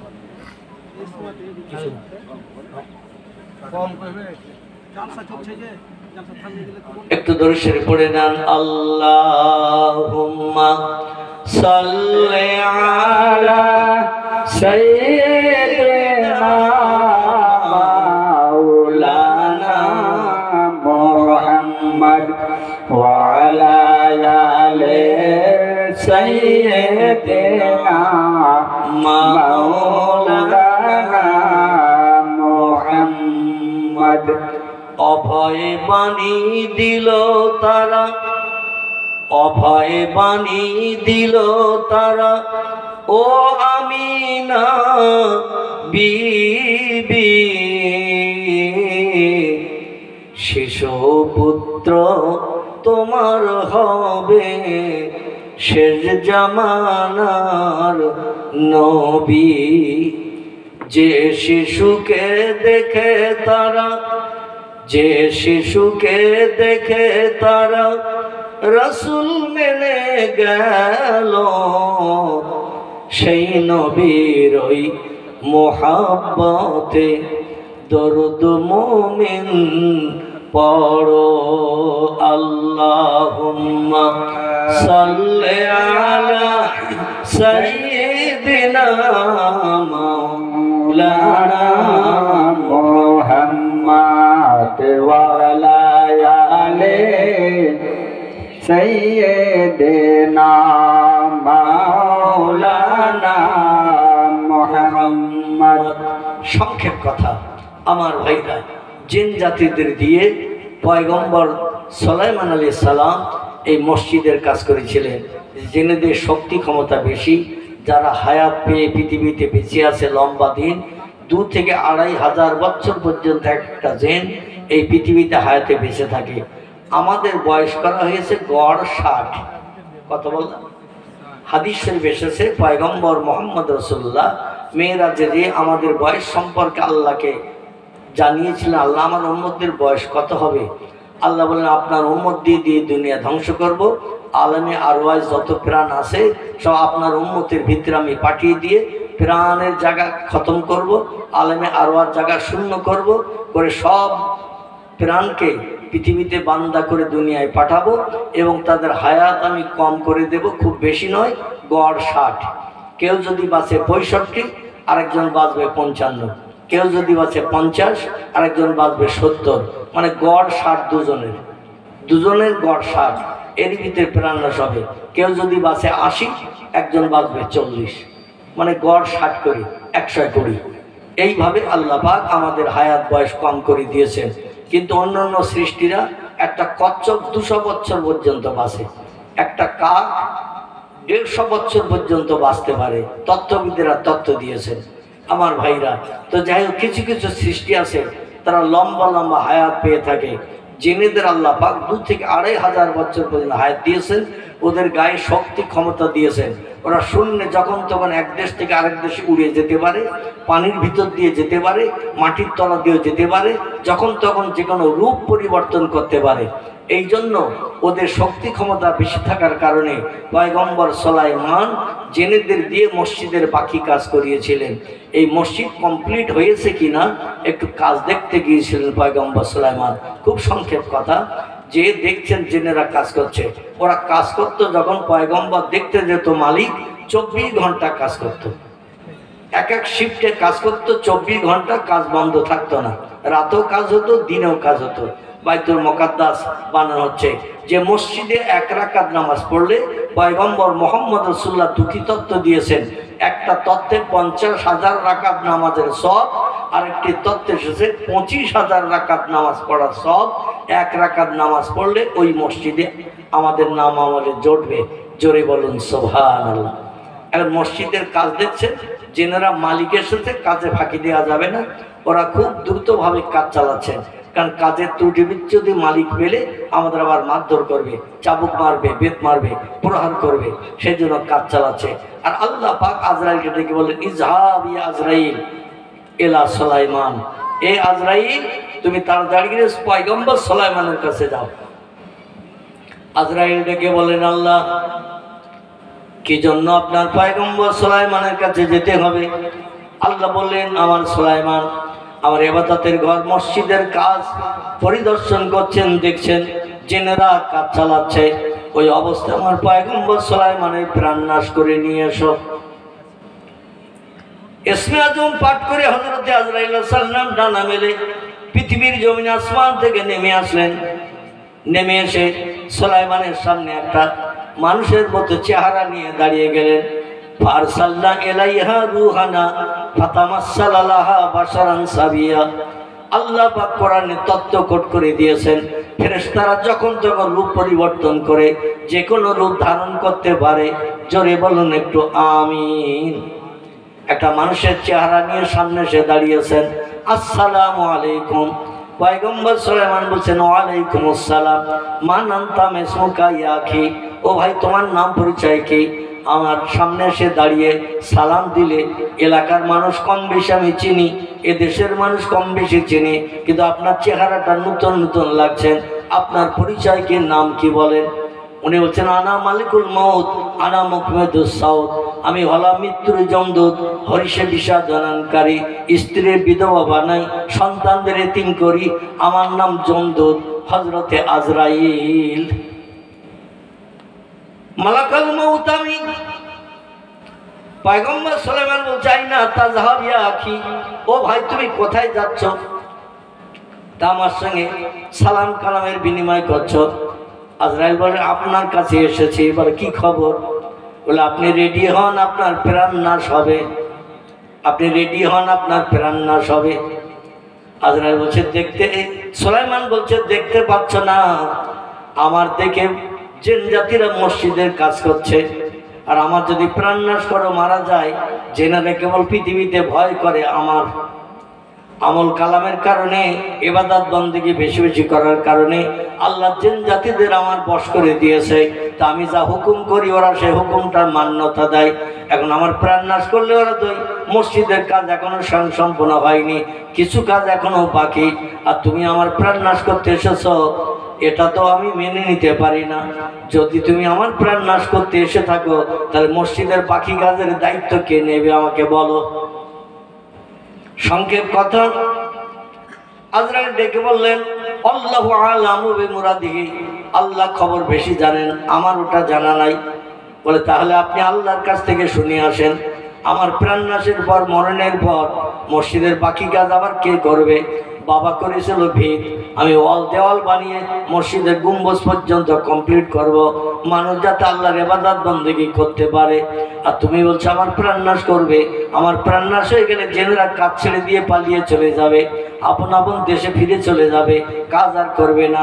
এ কাজ আবার কে করে কমপ্লিট করবে, সম্পূর্ণ করবে? তত্ত্ব দাও। আজরাইল বললেন আমি আল্লাহর কাছ থেকে জেনে আসি। ডানা মেলে ইসমে আজম পাঠ করে আসমানে উঠে গেলেন, আমার আল্লাহরে ডেকে বলেন আল্লাহ, সুলাইমানের মরণের পরে মসজিদের বাকি কাজের দায়িত্ব কে করবে? এটা নিয়ে সুলাইমান জিজ্ঞাসাবাদ করছে, কারণ উনি মারা গেলে জেনেরা ছুটি পেয়ে যাবে, ওরা পালিয়ে চলে যাবে, মসজিদের বাকি কাজ আর করবে না। ও মাবুদ, সুলাইমানের মরণের পর মসজিদের বাকি কাজ কার হাত দ্বারা হবে? আল্লাহ বললেন এ আমার ফেরেশতা আজরাইল, আমার পয়গম্বর সুলাইমানের যে বলো আমি আল্লাহ বাকি কাজের দায়িত্ব নিলাম। জোরে বলুন একটু সুবহানাল্লাহ। আমি আল্লাহ মসজিদের বাকি কাজের দায়িত্ব নিলাম। তো সুলাইমানের কাছে আজরাইল বললেন যে আপনার মরণের পরে মসজিদের বাকি কাজের দায়িত্ব আল্লাহ নিয়েছেন। সুলাইমান বললেন তাহলে আর চলে যেতে হবে না, আমার প্রাণ নাশ করো। আল্লাহ যখন আমার শখের মসজিদের দায়িত্ব নিয়েছেন, আমার দুনিয়ার বেঁচে থাকার কোনো প্রয়োজন নাই। আল্লাহ আমারে চাইছে, আমার প্রাণ চাইছে, আমি আল্লাহর জন্য আমার প্রাণ দিতে রাজি। আমার ভাই আজরাইল বললেন যেভাবে দাঁড়িয়ে আছেন ওইভাবে দাঁড়িয়ে থাকেন। একটা লাঠি দাড়িতে ঠেকিয়ে পয়গম্বর সুলাইমান চুপ করে দাঁড়িয়েছিলেন। ওই অবস্থায় আজরাইল তার প্রাণ নাশ করে নিয়ে নিয়েছে। ইন্না লিল্লাহি ওয়া ইন্না ইলাইহি রাজিউন। জোরে বলুন একটু আল্লাহু আকবার। দাড়িতে লাঠি ঠেকিয়ে চুপ করে মসজিদের কাজ দেখছিলেন, ওই অবস্থায় প্রাণ নাশ হয়ে গেল। সুলাইমান লাঠিতে দাড়িতে লাঠি ঠেকিয়ে চুপ করে দাঁড়িয়ে রেখেছেন, চোখ আলগা করে। জিনেরা কাজ করে বলে হুজুর বাড়ি ঘরও তো যায় না, খিদে কি লাগে না, পিপাসা কি লাগে না, বিশ্রামের কি দরকার হয় না? একদিন গেল, দুদিন গেল, 4 দিন গেল, 6 দিন গেল, না খেয়ে মানুষ বাসে কি করে তাও তো বুঝলাম না। দাঁড়িয়ে শুধু কাজ দেখছে। আর ওরা বলে 24 ঘন্টা কাজের ফাঁকি দিও না, কারণ মালিক কাজ দেখছে, কাজের ফাঁকি দেখতে পেলে প্রহার করবে, বেত্রাঘাত করবে, পিঠের চামড়া উঠিয়ে দেবে, রক্ত ঝরঝর করে পড়বে। এই জন্য সবাই কাজ এক মন দিয়ে কাজ চালাও। পয়গম্বর সুলাইমানের ইন্তেকালের পরে 6 মাস হয়ে গেল। কমাস 6 মাস হয়ে গেল। 6 মাস ওই লাঠির উপরে দাড়িতে লাঠি ঠেকিয়ে চুপ করে দাঁড়িয়ে কাজ দেখছেন, চোখ আলগা করে। দেহে কিন্তু প্রাণ নাই। মরণের পরে একটানা 6 মাস দাঁড়িয়ে রয়েছে। আর জেনেরা পয়গম্বর জিন্দা হিসাবে ধারণা করে ওরা কাছের কাছে আসে না, কাজই চালিয়ে যাচ্ছেন। কাজ যখন কমপ্লিট হয়ে গেল, ওই সময় জেনেরা বলল হুজুর তো এখনো বাড়ি যায় না, কিরকম রমজানে রোজা রেখেছে তাও তো বুঝি না, পিপাসার পানিরও দরকার হয় না, বিবি বাচ্চার কোনো নাম নিশানা মনে থাকে না, বিশ্রামের জন্য সাইনসজ্জায় শুতেও যায় না, দাঁড়িয়ে দাঁড়িয়ে কাজ দেখছে। কাজ শেষ না হওয়া পর্যন্ত বোধহয় বাড়ি যাবে না, কিন্তু কাজ তো শেষ হয়ে গেছে, এখনো পয়গম্বর বাড়ি যায় না।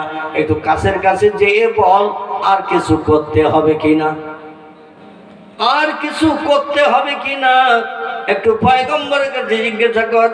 বিড়ালের গলায় ঘন্টা বাঁধবে কে? পয়গম্বরের কাছে ভয়ে কেউ আসতে চায় না। এ বলে তুই যা, ও বলে তুই যা। কার কাছের কাছে গেলে যদি ত্রুটি বিচ্ছুতির কারণে মারধর করে, প্রহার করে, এই ভয়ে কেউ পয়গম্বরের ধারে পাশে আসে না। সবাই মিলে মিটিং করে একমত হলো, মরি সবাই মরবো, বাঁচি সবাই বাঁচবো, মার খেতে হয় সবাই খাবো, সবাই মিলে যাই পয়গম্বরের জিজ্ঞাসাবাদ করি। মসজিদ তো কমপ্লিট হয়ে গেছে, আর বাকি কাজ কিন্তু কিছু করতে হবে কিনা। সবাই মিলে এসে বলছেন, ইয়া আইয়ুহাল মালিক, এ দেশের বাদশাহ, কাজ তো কমপ্লিট হয়ে গেছে, এরপরও আপনি চুপ করে দাঁড়িয়ে দাঁড়িয়ে দেখছেন আমাদের কাজ তো আর বাকি নাই। এখন অন্য কোনো কাজ যদি করতে হয় অনুমতি দেন, অন্য যদি কাজ করতে হয় দেখিয়ে দেন। পাথর টাথর যা লাগবে আমরা বিভিন্ন দেশ থেকে কালেকশন করে নিয়ে আসবো, বাকি কাজ আবার করে দিয়ে দেব, তবে কিছু করতে হয় যদি আমাদের বলেন। পয়গম্বরের ডাক দিচ্ছে জেনেরা একসঙ্গে মিলে, কিন্তু পয়গম্বরের ডাকের সাড়া দেয় না। বলে উনি দাঁড়িয়ে দাঁড়িয়ে ঘুমাচ্ছে নাকি, চোখ তো আলগা। আমরা যখন ঘুমিয়ে পড়ি চোখ দুটো মুদে যায়, বন্ধ হয়ে যায়, কিন্তু সুলাইমানের চোখ দুটো আলগা। ওরা বলে দাঁড়িয়ে দাঁড়িয়ে চোখ আলগা করে ঘুমানোর ট্রেনিং আমাদের তো জানা নাই, একটু গায়ে হাত দিয়ে নাড়া দিয়ে ঘুমটা ভেঙে যাক। আমাদের বাড়িতে বাচ্চা কাচ্চা যখন ঘুমিয়ে থাকে, সকালেও ঘুমিয়ে থাকে 8টা 9টা, মাঝে মধ্যে তাদের একটু গায়ে হাত দিয়ে নাড়া দিয়ে ঘুম ভাঙানো হয়, চিল্লানে আওয়াজ দিয়ে ঘুম ভাঙানো হয়। ওঠ, বেলা 10টা বেজে গেল এখনো ঘুম ভাঙেনি, ওঠ, হাত মুখ ধুয়ে আয়, চা নাস্তা খেয়ে এনে সকালবেলা ডাকা হয় না বাচ্চাদের। সুলাইমান পয়গম্বরকে ডাক দেয়া হচ্ছে, হুজুর যদি আপনি চোখ আলগা করে ঘুমানোর ট্রেনিং আপনার জানা থাকে, আমাদের তো জানা নাই, একটু ঘুম ভেঙে যে বলুন কাজ শেষ হয়ে গেছে, বাকি কাজটার কি করব। পয়গম্বর তাও কথার উত্তর দেয় না। ওরা তখন বলে গায়ে হাত দিয়ে নাড়া দিয়ে ঘুম ভাঙা। কাজ 6 মাসের মতো হলে একটানা দাঁড়িয়ে রয়েছে, কঠিন ঘুমে বোধহয় ঘুমিয়ে আসে। যেই গায়ে হাত দিয়ে নাড়া দিয়েছে, দাড়িতে একটা লম্বা লাঠি ঠেকিয়ে দাঁড়িয়েছিলেন, লাঠির উপরে ভাত দিয়ে যেই গায়ে ঘা দিয়েছেন, নাড়া দিয়েছেন, আর লাঠির তলায় উই পোকা লেগে দিয়ে খুঁতো লেগে গিয়েছিল। কাঠ এক জায়গায় দীর্ঘদিন রাখলে জমিনে মাটিতে দেখবেন ওতে একটা হলুদ ধরনের গুঁড়ো গুঁড়ো পোকা লাগে, যাকে উই পোকা বলা হয়। উই পোকা, এই উই পোকা কাঠে লেগে খেয়ে খুঁতো ধরিয়ে দিয়েছেন, অকেজ করে দিয়েছেন। যেই গায়ে ঘা দিয়েছেন, লাঠি ভেঙে হুড়মুড় করে পয়গম্বর পড়ে গেছে। যেই পয়গম্বর সুলাইমান পড়ে গেল, ওরা তখন কান্নাকাটি শুরু করেছে, পয়গম্বরের নাড়া দিয়ে ফেলে দিলাম। কত মার পয়গম্বর মারবে, কত চাবুক মারবে, প্রহার করবে তার ঠিক নাই, কান্নাকাটি শুরু করেছে, কিন্তু কান্নাই বিফল। আসলে দেখে পয়গম্বর পড়ে গেছে লাঠি ভেঙে, কিন্তু পয়গম্বর হায়াতের পিছে নাই। জেনারা পরীক্ষা নিরীক্ষা করে দেখলো পয়গম্বর মারা গেছে এখান থেকে 6 মাস আগে। কতদিন? 6 মাস আগে মারা গেছে। ওরা কেঁদে বলেছিল, পয়গম্বর মরেও গেছে না, আমাদের খাটিয়ে মেরেও গেছে। আল্লাহ বলছেন, ও দুনিয়ার সৃষ্টি, ইন্নাল্লাহা আলা কুল্লি শাইইন কাদির, আমি আল্লাহ হলাম সব শক্তির ঊর্ধ্বে, আমার মতো শক্তি ক্ষমতা আর কারো নাই।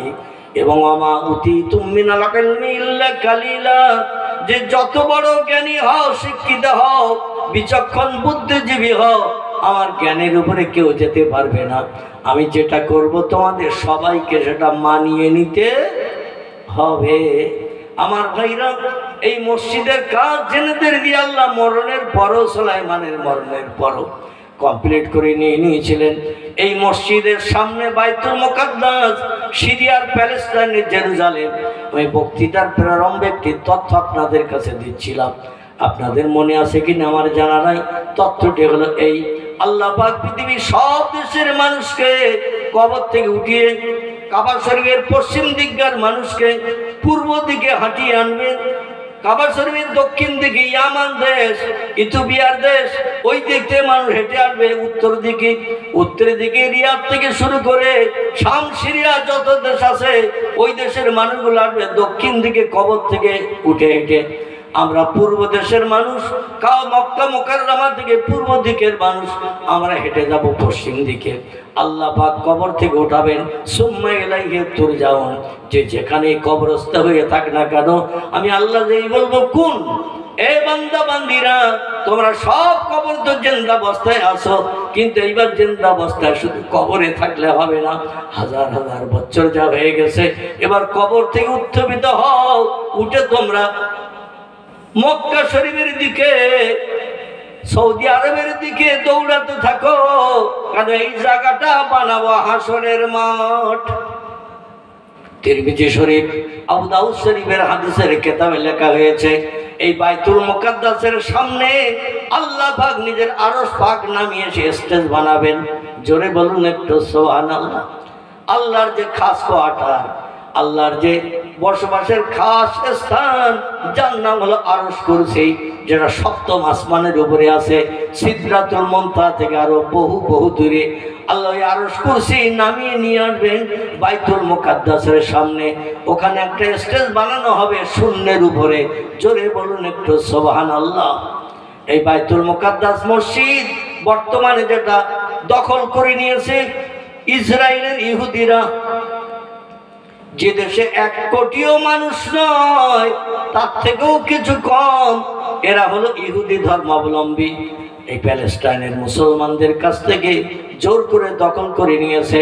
পৃথিবীর বড় দাদা আমেরিকার সাহায্য সহযোগিতা পাওয়ার কারণে, ইংল্যান্ড ব্রিটেনের সাহায্য, জাপান জার্মান, এরা সব ওই ইহুদিদের বন্ধু, মুসলমানদের বন্ধু ইহুদিরা নয়, এরা হলো মুসলমানদের চির শত্রু দুশ্মন। আল্লাহ কোরআনে বলছেন, ওয়ালা তাত্তাখিযু আউলিয়া ইয়াহুদান নাসারা। জোরে বলুন একটু আল্লাহু আকবার। আল্লাহ 1500 বছর আগে কোরআনে জানিয়ে দিয়েছেন, ও নবীর উম্মতেরা, উম্মতে মুহাম্মাদিরা, ওদের সঙ্গে যেন দোস্তি করো না, ওয়ালা তাত্তাখিযুল আউলিয়া, ওদের সঙ্গে যেন দোস্তি করো না, ওদের সঙ্গে যেন বন্ধুত্ব করো না, ওদের যেন আপন ভেবো না, সুযোগ পেলেই তোমাদের ক্ষতি করবে, কারণ ওরা মুসলমানদের চিরশত্রু চির দুশ্মন। এই জন্য ইহুদি খ্রিস্টানদের সঙ্গে কোনো দোস্তি নয়, কোনো বন্ধুত্ব নয়, ওদের যেন আপন ভেবো না, সুযোগ পেলেই তোমাদের ক্ষতি করবে। আল্লাহ কোরআনে ইমানদার মুমিন মুসলমানদের তত্ত্বটা জানিয়ে দিয়েছে। বর্তমান ইতিহাস আলগা করে দেখা যায়, বিংশ শতাব্দী, একবিংশ শতাব্দীর যুগে আমরা দেখছি এই ইহুদিরা পৃথিবীর দ্বিতীয় পুরানো মসজিদ, যেটি যার নাম হলো বাইতুল মুকাদ্দাস, যে মসজিদে 1 রাকাত নামাজ পড়লে 25,000 মতান্তরে 50,000 রাকাত নামাজ পড়ার সব আল্লাহ বান্দার নাম আমলের থলিতে জুটিয়ে দেয়। এই মসজিদ জোর করে ইহুদিরা মুসলমানদের কাছ থেকে দখল করে নিয়ে মসজিদে বসে বসে মদ ঢেলে ঢেলে খাচ্ছে। নর্তকী যুবতীদের নিয়ে মসজিদে নাচ গান ডান্স করে আনন্দ ফুর্তি করছে। মুসলমানদের মসজিদ এখন আর নামাজ পড়তে যেতে দেয় না। মাঝে মধ্যে সপ্তাহে একটা দিন, শুক্রবারের দিন, একটু পুলিশেরা ব্যারিকেড করে মুসলমানদের নামাজ পড়ার সুযোগ দেয়। মাঝে মাঝে মাঝে মাঝে দৈনন্দিন মুসলমানদের ইবাদত করে আমল নামার থলি ভর্তি করার সুযোগ মুসলমানদের এখন আর দিচ্ছে না। হাজার হাজার বাচ্চা শিশুদের প্রাণ নাশ করেছে বুলেটের গুলি দিয়ে। আমার ভাইরা আকাশ থেকে এরোপ্লেনে করে, আকাশ থেকে রকেট বিমান বোমা নিক্ষেপ করে করে নারীদের, যুবতী নারীদের, মা বোনেদের প্রাণ নাশ করছে তারা। ছোট ছোট শিশু বাচ্চাদের শত শত প্রাণ নাশ করে দিয়ে মুসলিম নিধন করার চক্র বানিয়ে দিয়েছে তারা। এই বাইতুল মুকাদ্দাসের সামনে আমার আল্লাহর স্টেজ হবে।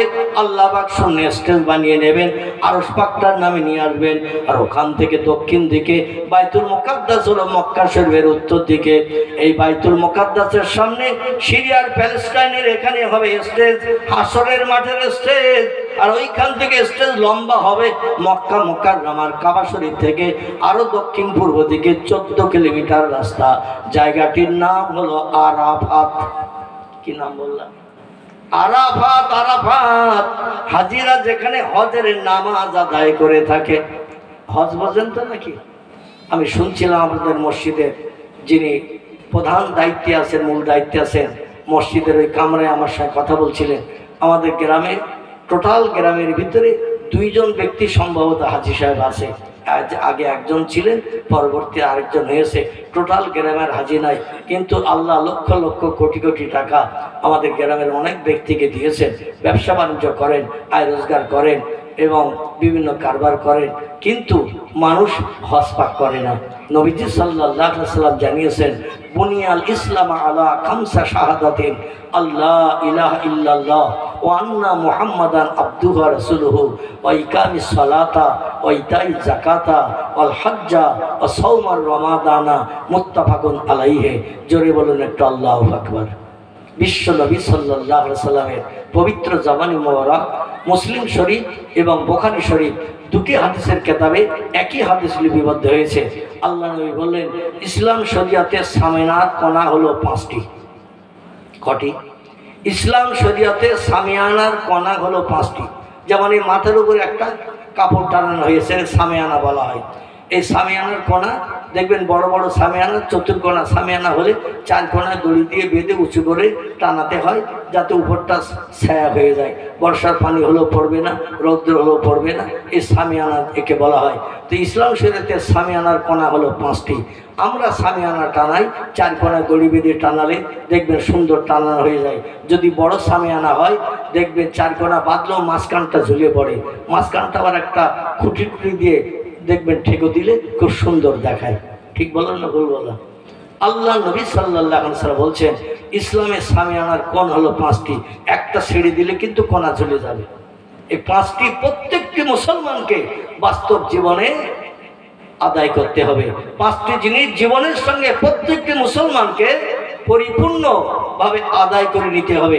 একটা কোণা যদি না মানেন, একটা কোণা ছেড়ে দিলে সামিয়ানা টানানো হলো না। ইসলাম শরীয়তের পূর্ণ পায়বন্দ হিসাবে আল্লাহর কাছে বিবেচিত হবেন না। এই জন্য 5টা কোণাকে আমাদের আমল দিতে হবে।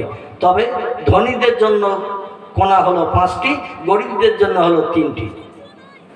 যারা গরিব, অর্থ সম্পদ নাই, এদের জন্য ইসলাম শরীয়তের কোণা হলো 3টি। আর ধনী ব্যক্তি যারা, এদের জন্য ইসলাম শরীয়তের কোণ হলো 5টি। গরিবদের জন্য, ধনীদের জন্য হলো কলেমা শরীফ।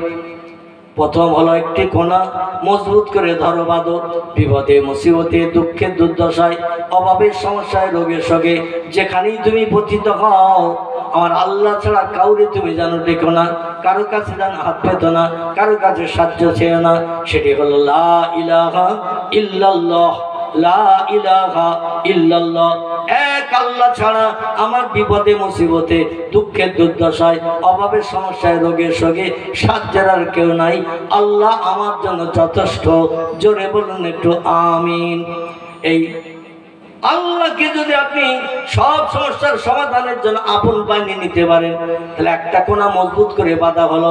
তবে এটা শুধু আপন আল্লাহরে বানানো হবে না, আল্লাহর নামটা যখন উচ্চারণ করতে হবে, লা ইলাহা, নেই কোনো প্রভু, নেই কোনো স্রষ্টা ইল্লাল্লাহ, আল্লাহ ছাড়া। এটা জবানে প্রকাশ করতে হবে এবং কাজে প্রমাণ করে দেখিয়ে দিতে হবে। 2 নম্বরে কোন হলো, আল্লাহ পাক বলছে, আল্লাহ নবী বলছেন, ইকামিস সালাত। 2 নম্বরের কোন হলো, যখনই মুয়াজ্জিন মসজিদ আজান ধ্বনি হেঁকে দেবে, দুনিয়ার সব কাজকর্ম লাথি মেরে দিয়ে, বিবি বাচ্চার মায়া মহব্বত পরিত্যাগ করে, ব্যবসা বাণিজ্যের দোকানে শাটার টেনে দিয়ে, মুয়াজ্জিন যখন আজান ধ্বনি দেবে, ওই ওয়াক্তের নামাজটা সময় মতো আদায় করে নেবে। মসজিদে জামাতে যদি হাজির হতে না পারো, দূরে কোথাও যদি থাকো, ব্যবসা বাণিজ্য থাকো, সেখানেই সেই ওয়াক্তের নামাজটা আজান ধ্বনি কানে শুনলে সঙ্গে সঙ্গে আল্লাহর দুনিয়ায় বাস করছো, আল্লাহর নেয়ামত খাচ্ছ, আল্লাহর অনুদান বিবি বাচ্চা নিয়ে সংসার জীবনে সুখ ভোগ করছো। এই জন্য আল্লাহর দুনিয়ায় বাস করতে গেলে আল্লাহকে একটু খুশি করার দরকার আছে না নাই? কথা বলে, আল্লাহকে একটু খুশি করার দরকার আছে না নাই? এই যে আল্লাহ বলছে, আমার দুনিয়ায় বাস করছো করো, আমার নিয়ামত খাচ্ছ খাও, আমার দেয়া অনুদান বিবি বাচ্চা নিয়ে সংসার জীবনে, জীবন যৌবনের ক্ষুধা নিবৃত্তি করছো, সংসার জীবনে সুখ ভোগ করছো, করো বান্দা, আপত্তি কিছু নাই। কিন্তু আমা খলাকতুল জিন্না ওয়াল ইনসা ইল্লা লিয়াবুদুন, আমি দুনিয়ায় তোমাদের কেবল পাঠিয়েছি স্ত্রী নিয়ে আনন্দ ফুর্তি করার জন্য নয়, বড় বিল্ডিং বালাখানা বানিয়ে বসবাস করার জন্য নয়, ভালো মন্দ খাওয়ার জন্য নয়। দুনিয়ায় আমি তোমাদের পাঠিয়েছি কেবল আমার ইবাদতের জন্য। জোরে বলুন একটু সুবহানাল্লাহ। এই জন্য আল্লাহ বলছে 2 নম্বরের কোণা হলো মুয়াজ্জিন যখন আযান ধ্বনি দেবে সেই ওয়াক্তের নামাজটা সময় মতো তোমরা আদায় করে নেবে। তার সামিয়ানা 2 নম্বরের কোণ তোমাদের মজবুত করে বাঁধা হলো। 3 নম্বর হলো ওইটাই যাকাত। সারা বছর খেয়ে দে যে অর্থ তোমার উপার্জন হয়, চাকরি করে হোক, ব্যবসা করে হোক, চাষবাস করে হোক, সারা বছর বিবি বাচ্চার ভরণ পোষণের পর যে টাকাটা বাড়তি উদ্বৃত্ত হলো, খরচ খরচা দেনাদনি পরিশোধ করে যে টাকাটা তোমার রয়ে গেল, ওই টাকাটার ভিতরে শতকরা 2.5 টাকা করে আমি গরিব এতিমের হক তোমার টাকার ভিতরে ঢুকিয়ে রেখেছি। এরই নাম হলো যাকাত। এর নাম কি? যাকাত। বর্তমান 21 শতাব্দীর যুগ, 2024 সাল।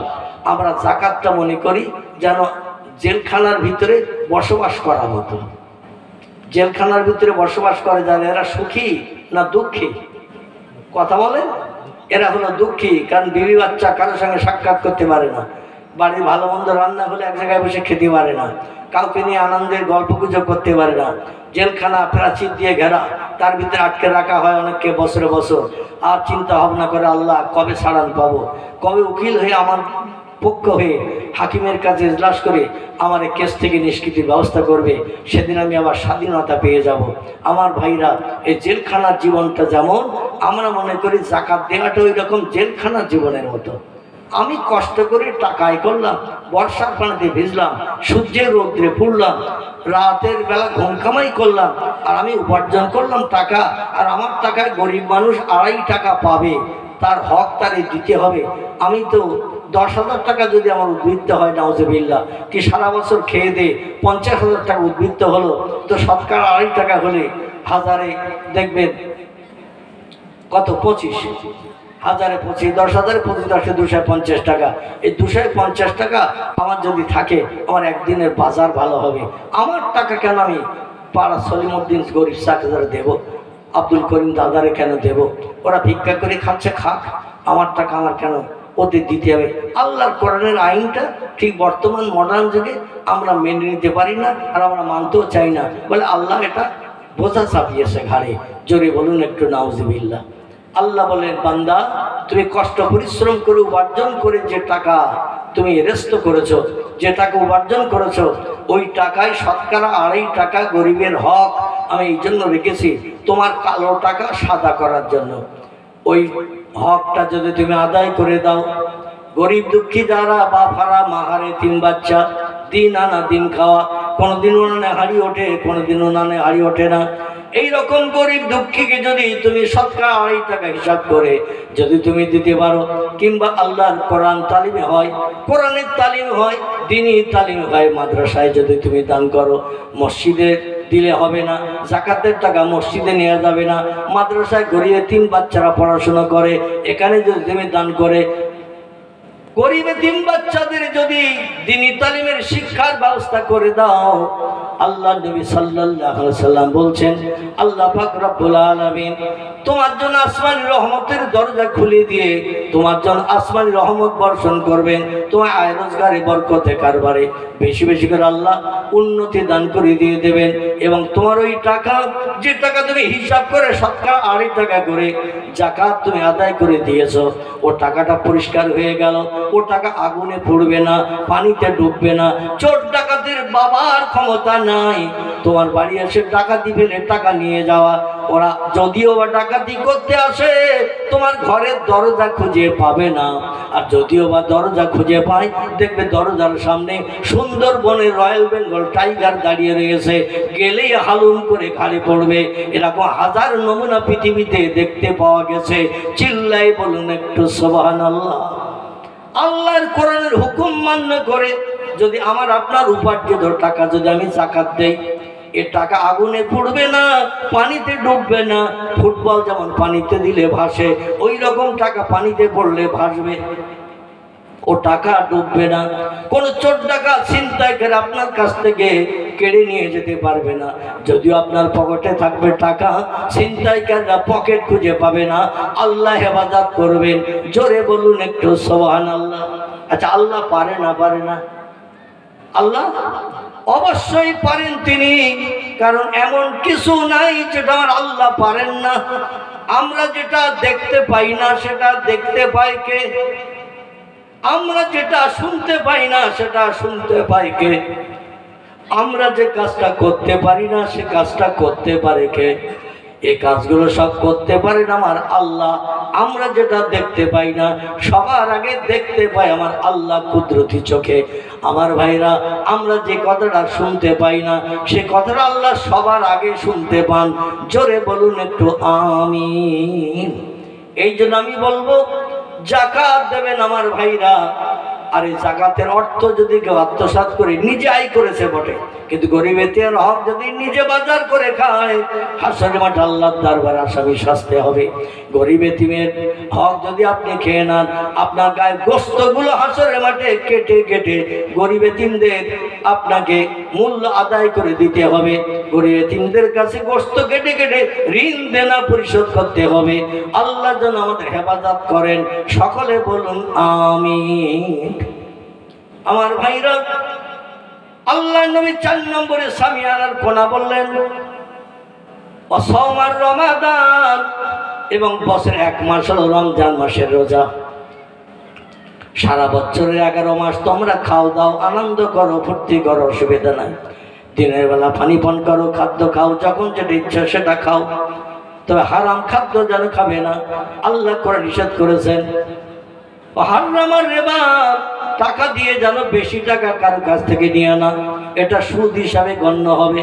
হাদিস শরীফে নবীজি তিরমিজি শরীফে হাদিসে জানিয়েছেন, সুদের একটা টাকা যদি কোনো ব্যক্তি বাজার করে বিবি বাচ্চা নিজে খায়, নিজের গর্ভধানে মায়ের সঙ্গে 36 বার জেনা করলে যে গুনাহ হয় তার থেকে বেশি নিকৃষ্ট খারাপ সুদের টাকা বাজার করে খাওয়া। চিল্লাই বলুন একটু নাউজুবিল্লাহ। আপনি কিছু টাকা ধার দিয়েছেন কোনো গরিব দুঃখীকে, বিপদে পড়ে আপনার কাছ থেকে ধার নিয়েছে, আপনি বলেন আমি দিতে পারি, তো মাসে মাসে শতকরা 3 টাকা করে, শতকরা 5 টাকা করে আমার খুশি দিতে হবে, বাড়তি দিতে হবে। আমার আসল টাকা আসল থেকে যাবে, আর বাড়তি 5 টাকা করে মাসে মাসে দিতে হবে, 4 টাকা করে মাসে মাসে দিতে হবে, 3 টাকা করে দিতে হবে। এরই নাম হলো সুদ। আমার ভাইরা, মায়ের সঙ্গে 36 বার ব্যভিচার করলে যে গুনাহ হয়, নিজের গর্ভধারিণী জন্মদাতা মা, এই মায়ের সঙ্গে মেলামেশা করলে যে গুনাহ হয়, একবার দুবার নয়, নবী হাদিস শরীফ বলেছেন 36 বার। 1 টাকা সুদের টাকা বাজার করে বিবি বাচ্চা নিজে যদি খান, সেই গুনাহর আসামি আপনি হয়ে যাবেন। চিল্লাই বলুন একটু নাউজুবিল্লাহ। এই জন্য যারা সুদের ব্যবসা করেন, খোদা বক্সতলা গ্রামের নাম আমার আল্লাহর নামের সঙ্গে ফার্সি ভাষায় প্রভুর নাম বলা হয়েছে খোদা। কি ভাষায়? ফার্সি ভাষায়। ফার্সি ভাষায় বলা হয়েছে খোদা, আরবি ভাষায় বলা হয়েছে আল্লাহ, বাংলা ভাষায় তাকে বলা হয় প্রভু। সব সৃষ্টির মালিক যিনি, তাকে আমরা প্রভু বলি বাংলা ভাষায়, আরবিতে তাকে আল্লাহ বলি, ফার্সি ভাষায় তাকে খোদা বলি। এই খোদার নামে নাম আপনাদের গ্রামের আলহামদুলিল্লাহ, আল্লাহর নামে নাম, কত সৌভাগ্যবান এই গ্রামবাসী। কিন্তু এই গ্রামবাসীর কিছু মানুষ হয়তো থাকতে পারে সুদের ব্যবসা করে, ঘুষের ব্যবসা করে, এ করে না? অনেকে ভিতরে ভিতরে করে, নাউজুবিল্লাহ। দুনিয়ায় আপনি গোপন করে সুদের ব্যবসা করছেন, কিন্তু আল্লাহ আলিমুন বিজাতিস সুদূর। আল্লাহ বলছেন তোমার অন্তরের গোপন খবর আমি জানি। চোখ মিটকি মেরে কারোর সঙ্গে ইশারায় কথা বললে কেউ বুঝতে পারে না। যার সঙ্গে চোখের মিটকি মেরে কথা বলছো ওই ব্যক্তি আর তুমি যেমন বোঝো কি বলতে চাইছে, আল্লাহ বলছেন সে খবরটাও আমি রাখি। কার সঙ্গে প্রেমের ইশারা করছো তুমি, চোখের ইশারায় অন্তরে গোপন পোষণ করছো, রাত 2টার সময় অমুক দিন আমার প্রেমিকার নিয়ে দীঘার সমুদ্র সৈকতে বেড়াতে যাব, 4 দিন লজ ভাড়া করে থাকবো, সেখানে আনন্দ ফুর্তি করে জীবন যৌবনের খোদা নিবৃত্তি করে ঘরে ফিরবো। টেলিফোনের মাধ্যম দিয়ে কথাবার্তা বলে, আলাপ আলোচনা করে নির্দিষ্ট সময় হলে কালিয়াচকের বাজারে যে দ্রন্তগামী বাস ধরে কলকাতায় গেলেন, কিংবা ট্রেন ধরে চলে গেলেন দীঘার সমুদ্র সৈকত, মুকুটমণিপুর, এইরকম বিভিন্ন জায়গা আছে, দার্জিলিংয়ে গেলেন, লজ ভাড়া করে 2 দিন 5 দিন থাকলেন। আচ্ছা, আল্লাহ কি খবরগুলো জানে না? জানে না? আল্লাহ সব খবরগুলো জানেন এবং সবগুলো তিনি চোখে দেখেন। জোরে বলুন একটু সুবহানাল্লাহ। পয়গম্বর মুসা নবী ডেকে বলছেন, আল্লাহ তুমি নাকি ঘুমাও না? মুসা নবী আল্লাহর ডেকে বলছেন, আল্লাহ তুমি নাকি ঘুমাও না? আল্লাহ বলেন, ও মুসা, আমি তো কোরআনের ভিতরে কোট করেছি, তোমার দেওয়া তৌরিত কোট করে দিয়েছে, লাতা খুজুহু সিনাতু ওয়ালা নাউম, আমার জীবনে কোনোদিন ঘুম লাগে না, আর ইচ্ছা করো আমি আল্লাহ ঘুমাই না। জোরে বলুন সুবহানাল্লাহ।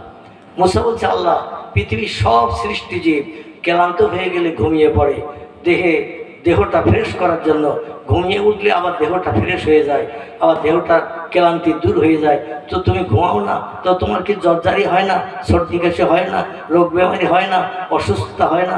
আমাদের দুনিয়ার কিছু মানুষ না ঘুমালে ও তো ম্যাড হয়ে যায়, পাগল হয়ে যায়। না ঘুমালে 2 দিন 5 দিন 10 দিন যদি না ঘুমায়, দেখবেন মানুষের মাথা গরম হয়ে যায়, পাগল হয়ে যায়, রাস্তাঘাটের পথে ঘুরে বেড়ায়, উলঙ্গ হয়ে ঘুরে বেড়ায়, গাছতলায় শোয়, গাছতলায় ঘুম ভেঙে ওঠে, আর বাড়ি ঘরও চেনে না, খাওয়া দাওয়ারও চিন্তা ভাবনা থাকে না। তো আল্লাহ তোমার কি ঘুম লাগে না? তো না ঘুমালে তুমি তো আমাদের মধ্যে ম্যাট পাগল হয়ে যাবে। আল্লাহ বলেন, মুসা আমি ঘুমাই না, ভালো থাকি, এটা তুমি দেখবে না শুনবে? এ মুসা, আমি ঘুমাই না, ভালো থাকি, এটা তুমি দেখবে না শুনবে? মুসা বললেন, না আমি আর রব্বি, গল্প শোনার থেকে চোখে দেখা ভালো। গল্প শুনলে যতটা খুশি হওয়া না যায়, চোখে দেখলে তার থেকে বেশি আনন্দ উপভোগ করা যায়। ও আল্লাহ তুমি আমার একটু দেখাও, তুমি ঘুমাও না, কেমন ভালো থাকো। আল্লাহ বলেন, মুসা যদি তুমি বাস্তব দেখতে চাও তাহলে তুমি ঘর থেকে একটু বাইরে পাহাড়ি এলাকায় বেরিয়ে যাও। মুসা বলেন, আল্লাহ যেখানে বলবেন সেখানে যাব। তুমি না ঘুমিয়ে কেমন ভালো থাকো, সুস্থ থাকো, আমার একটু দেখার বড় শখ জাগে। সব সৃষ্টি ঘুমায় আর তুমি ঘুমাও না, কেমন তুমি সুস্থ থাকো আমি দেখতে চাই। আল্লাহ বলেন, মুসা ঘর থেকে যখন তুমি বাইরে পাহাড়ি এলাকায়, নির্জন এলাকায় যাবে, যেখানে মানুষজন কেউ বাস করে না, শুধু পাহাড় আর পাহাড়, মিশরের দেশ, ওই পাহাড়ি এলাকায় যাবে, যাওয়ার সময় একটা কাঁচের গ্লাসে করে 1 গ্লাস পানি নিয়ে তুমি আসবে। কি নিয়ে আসবে? 1 গ্লাস পানি নিয়ে আসবে তুমি, পানি। মুসা নবী বিবি সবুরাকে ডেকে বললেন, সবুরা, আমি আগে জানতাম আল্লাহ বোধহয় কিছু খায় না, আল্লাহ ঘুমায় না, এটা পরীক্ষা দেখার জন্য আল্লাহর কাছে দাবি করলাম, আল্লাহ রাজি হয়ে যে আমারে বললো পাহাড়ি এলাকায় এসো। কিন্তু আল্লাহ পাহাড়ি এলাকায় যাওয়ার সময় আমারে বলে দিল, একটা কাঁচের গ্লাসে করে 1 গ্লাস পানি নিয়ে এসো। তা আমাকে যখন পানি নিয়ে ওই পাহাড়ি এলাকায় নির্জন জায়গায় যেতে বলছেন, আল্লাহ নিশ্চয়ই সেখানে আমার সামনে দেখা করতে আসবে। আর কেমন আল্লাহ ঘুমায় না, ভালো আছেন, আমার তো অবশ্যই আমার চোখে দেখাবে। নিশ্চয়ই আল্লাহ পিপাসায় কাতর হয়ে হয়তো আসবেন, আমার হাতের পানিটা পান করবেন, এই জন্য কাঁচের গ্লাসে করে পানি নিয়ে যেতে বলেছে। বিবিরে ডেকে বললেন, ইয়া জাওজাতি, এ প্রাণের বিবি, একটা কাঁচের গ্লাস ভালো করে ধুয়ে পরিষ্কার করে মাজা ঘষা করে পানি দিয়ে দাও, গ্লাসের গায়ে যেন কোথাও নোংরা লেগে না থাকে। হযরতে সফুরা শোয়েব নবীর কন্যা, মাদানের দেশে তার পিতৃলয়ের বাড়ি ছিল, দেশটির নাম ছিল মাদাইন। শোয়েব নবীর কন্যা সফুরা বড় মেয়ে ছিলেন তিনি, পয়গম্বর মুসা নবীর স্ত্রী ছিলেন তিনি। উনি একটা কাঁচের গ্লাস সুন্দর করে মাজা ঘষা করে পরিষ্কার পরিচ্ছন্ন করে 1 গ্লাস পানি দিয়ে দিলেন। আমার ভাইরা, মুসা নবী কাঁচের গ্লাসে করে পানি দিয়ে পাহাড়ি এলাকার দিকে রওনা দিলেন। পাহাড়ের কাছাকাছি যখন এসে গেল, আল্লাহ বললেন, কুম ইয়া মুসা ইবনে ইমরান, রে ইমরানের বেটা মুসা, তুমি যেখানে এসে দাঁড়িয়েছো ওইখানেই দাঁড়িয়ে যাও, আর সামনে আসতে হবে না।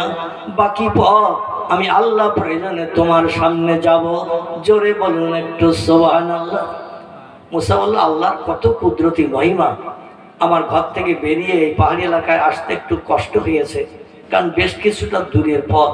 তো আল্লাহ আমার ডেকে বললেন, কুমিয়া মুসা, ওইখানে তুমি দাঁড়াও, আর হেঁটে আসতে হবে না, এখানেই তোমার নিদর্শন দেখাবো।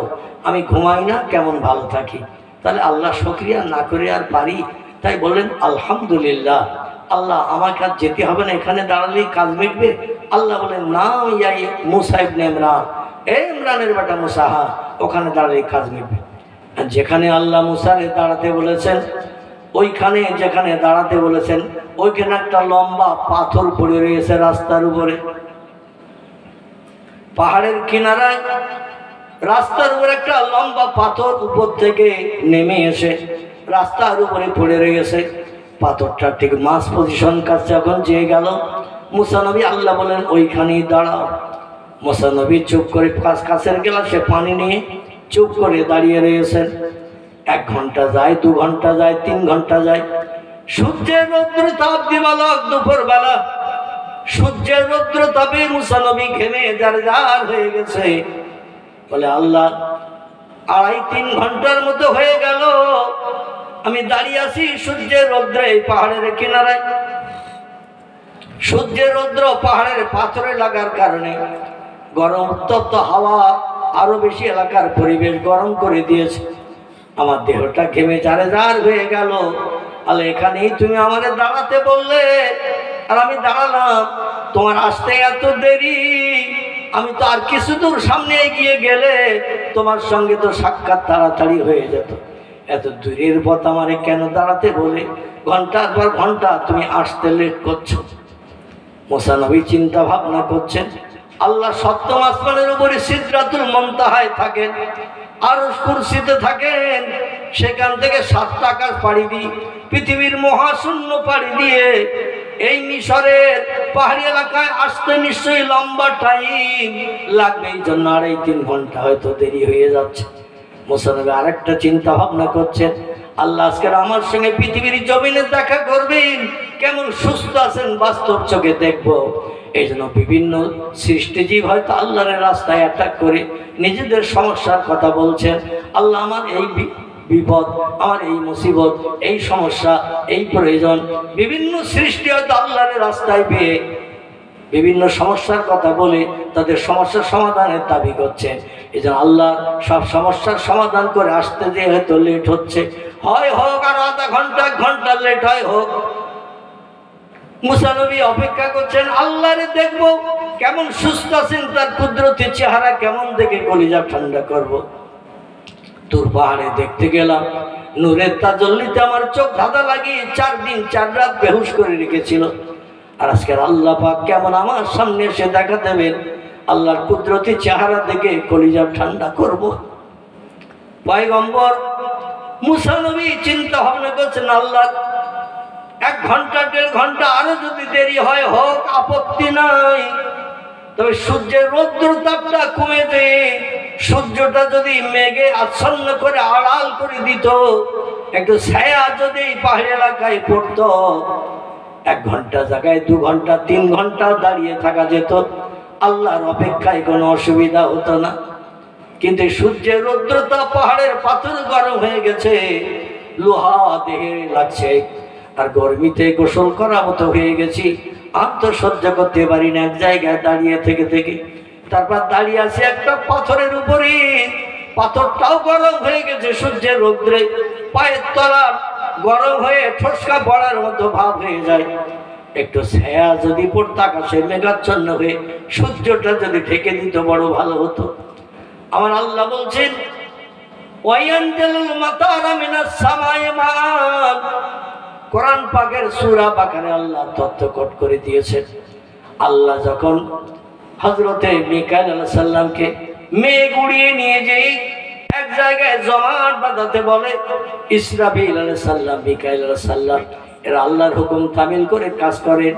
ইসরাফিলের কাজ হলো সিংহায় ফুৎকার করে দুনিয়া ধ্বংস করা, মিকাইলের কাজ হলো এই পৃথিবীতে মেঘ উড়িয়ে নিয়ে এক জায়গায় জমাট বেঁধে পানি বর্ষণ করানো। আমার ভাইরা আজরাইলের কাজ হলো মানুষের দেহ থেকে প্রাণ বার করে নিয়ে দেহ অচল বানানো। জিবরিলের কাজ হলো আল্লাহর আসমানে ওই পৃথিবীতে পয়গম্বরদের কাছে নিয়ে আসা, আসমানি কিতাবগুলো নিয়ে আসা, আল্লাহর রহমত পৃথিবীতে বর্ষণ করা। জোরে বলুন একটু সুবহানাল্লাহ। আমার ভাইরা, মিকাইলকে আল্লাহ বলেন, মিকাইল আমার পয়গম্বর পাহাড়ের কিনারায় পাথরের উপরে দাঁড়িয়ে বড় কষ্ট পাচ্ছে। এই মিকাইল একখণ্ড মেঘ সূর্যকে আড়াল করে দিয়ে দাও, পানিওয়ালা মেঘ আড়াল করে দিয়ে দাও, দিয়ে রৌদ্র তাপ থেকে আমার পয়গম্বর একটু ঠান্ডা আবহাওয়ার ব্যবস্থা করো। আর ওই মেঘটা জমাট বাঁধিয়ে একটু হালকা পানি বর্ষণ করিয়ে আমার পয়গম্বর মুসা নবীর একটু স্বস্তির ব্যবস্থা করো। আল্লাহ পাক যেই হুকুম করেন, কোন বলেন ভাইয়া, কোন সঙ্গে সঙ্গে সেটা হয়ে যায়। জোরে বলুন একটু সুবহানাল্লাহ। আমার ভাইরা, সংক্ষেপ আলোচনা দেখতে দেখতে 2 ঘন্টার মতো হয়ে গেছে, রাত 1টার মতো বেজে গেছে। আমি খুব সংক্ষেপ করতে চাইছি, কারণ শ্রোতার অবস্থা খুব ভালো নয়। 2-5 যা বসে আছেন, একটু কথারও প্রতি উত্তর আপনাদের কণ্ঠ থেকে পাচ্ছি না। আর ঘুমিয়ে পড়ে বসে আছেন, তাও আল্লাহ বেশি জানেন, আমি জানি না। কারণ খুঁটির পাশে একজন ভাই বসেছিল, মাঝে মাঝে একটু কথার প্রতি উত্তর দিচ্ছিল। আপনারা ঠান্ডা শীতের প্রকোপে একটু কণ্ঠ পর্যন্ত নাড়ছেন না। যাই হোক, ঠান্ডা আল্লাহ আবহাওয়ার একটু পানি হযরত মিকাইলকে বর্ষণ করতে বলেন। আবহাওয়া ঠান্ডা পানি বর্ষণ হলো, হাওয়ার মাধ্যম দিয়ে ঠান্ডা পরিবেশ মুসা নবীর গায়ে লেগে গেছে। মুসা নবী একটু স্বস্তি পেয়ে আলহামদুলিল্লাহ বলে বলছেন, আল্লাহ খুব পরিবেশ ভালো হয়েছে, সূর্যের রৌদ্রতা গরম থেকে নিষ্কৃতি পেয়ে গেছে।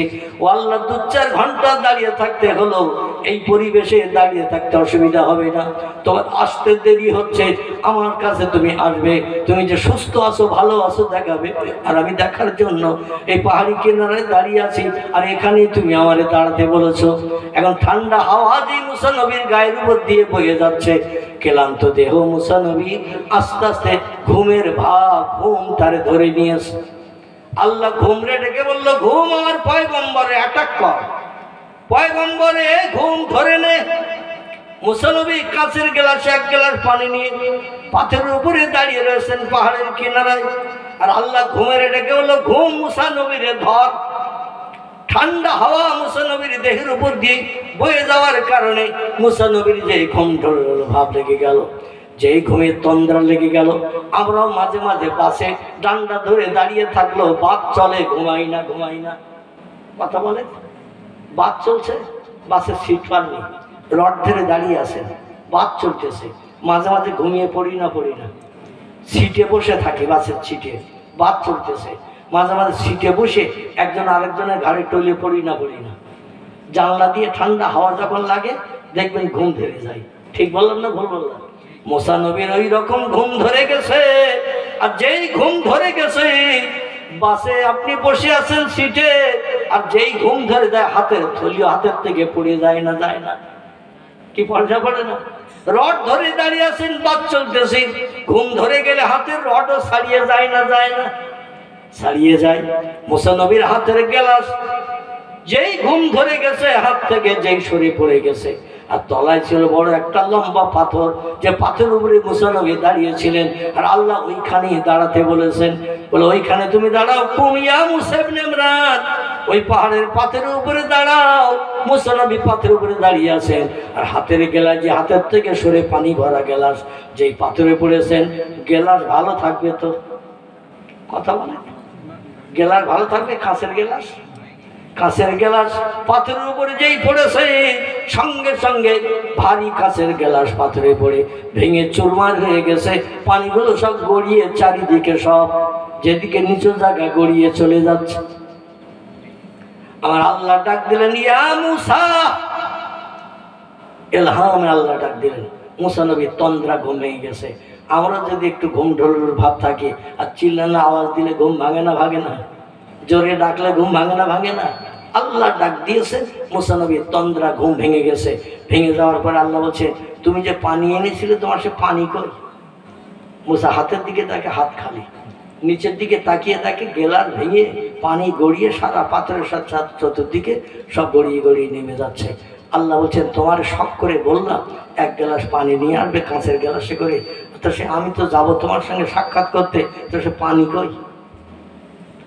মুসা ডেকে বলছে হায় রে কি ঘুম আমার ধরলো, আল্লাহ শখ করে একটা দাবি করলো এক গ্লাস পানি নিয়ে এসো, আর আমি সেই পানির গ্লাসটা যদিও পানি ভরে আনলাম, আল্লাহ দুরন্ত বাদ পাড়ি দিয়ে আরশ কুরসি থেকে আসবেন, হয়তো পিপাসার পানি চাইবেন আমি দেব। আগে জানতাম আল্লাহ খায় না, এখন বুঝবো আল্লাহ পানিও খায়।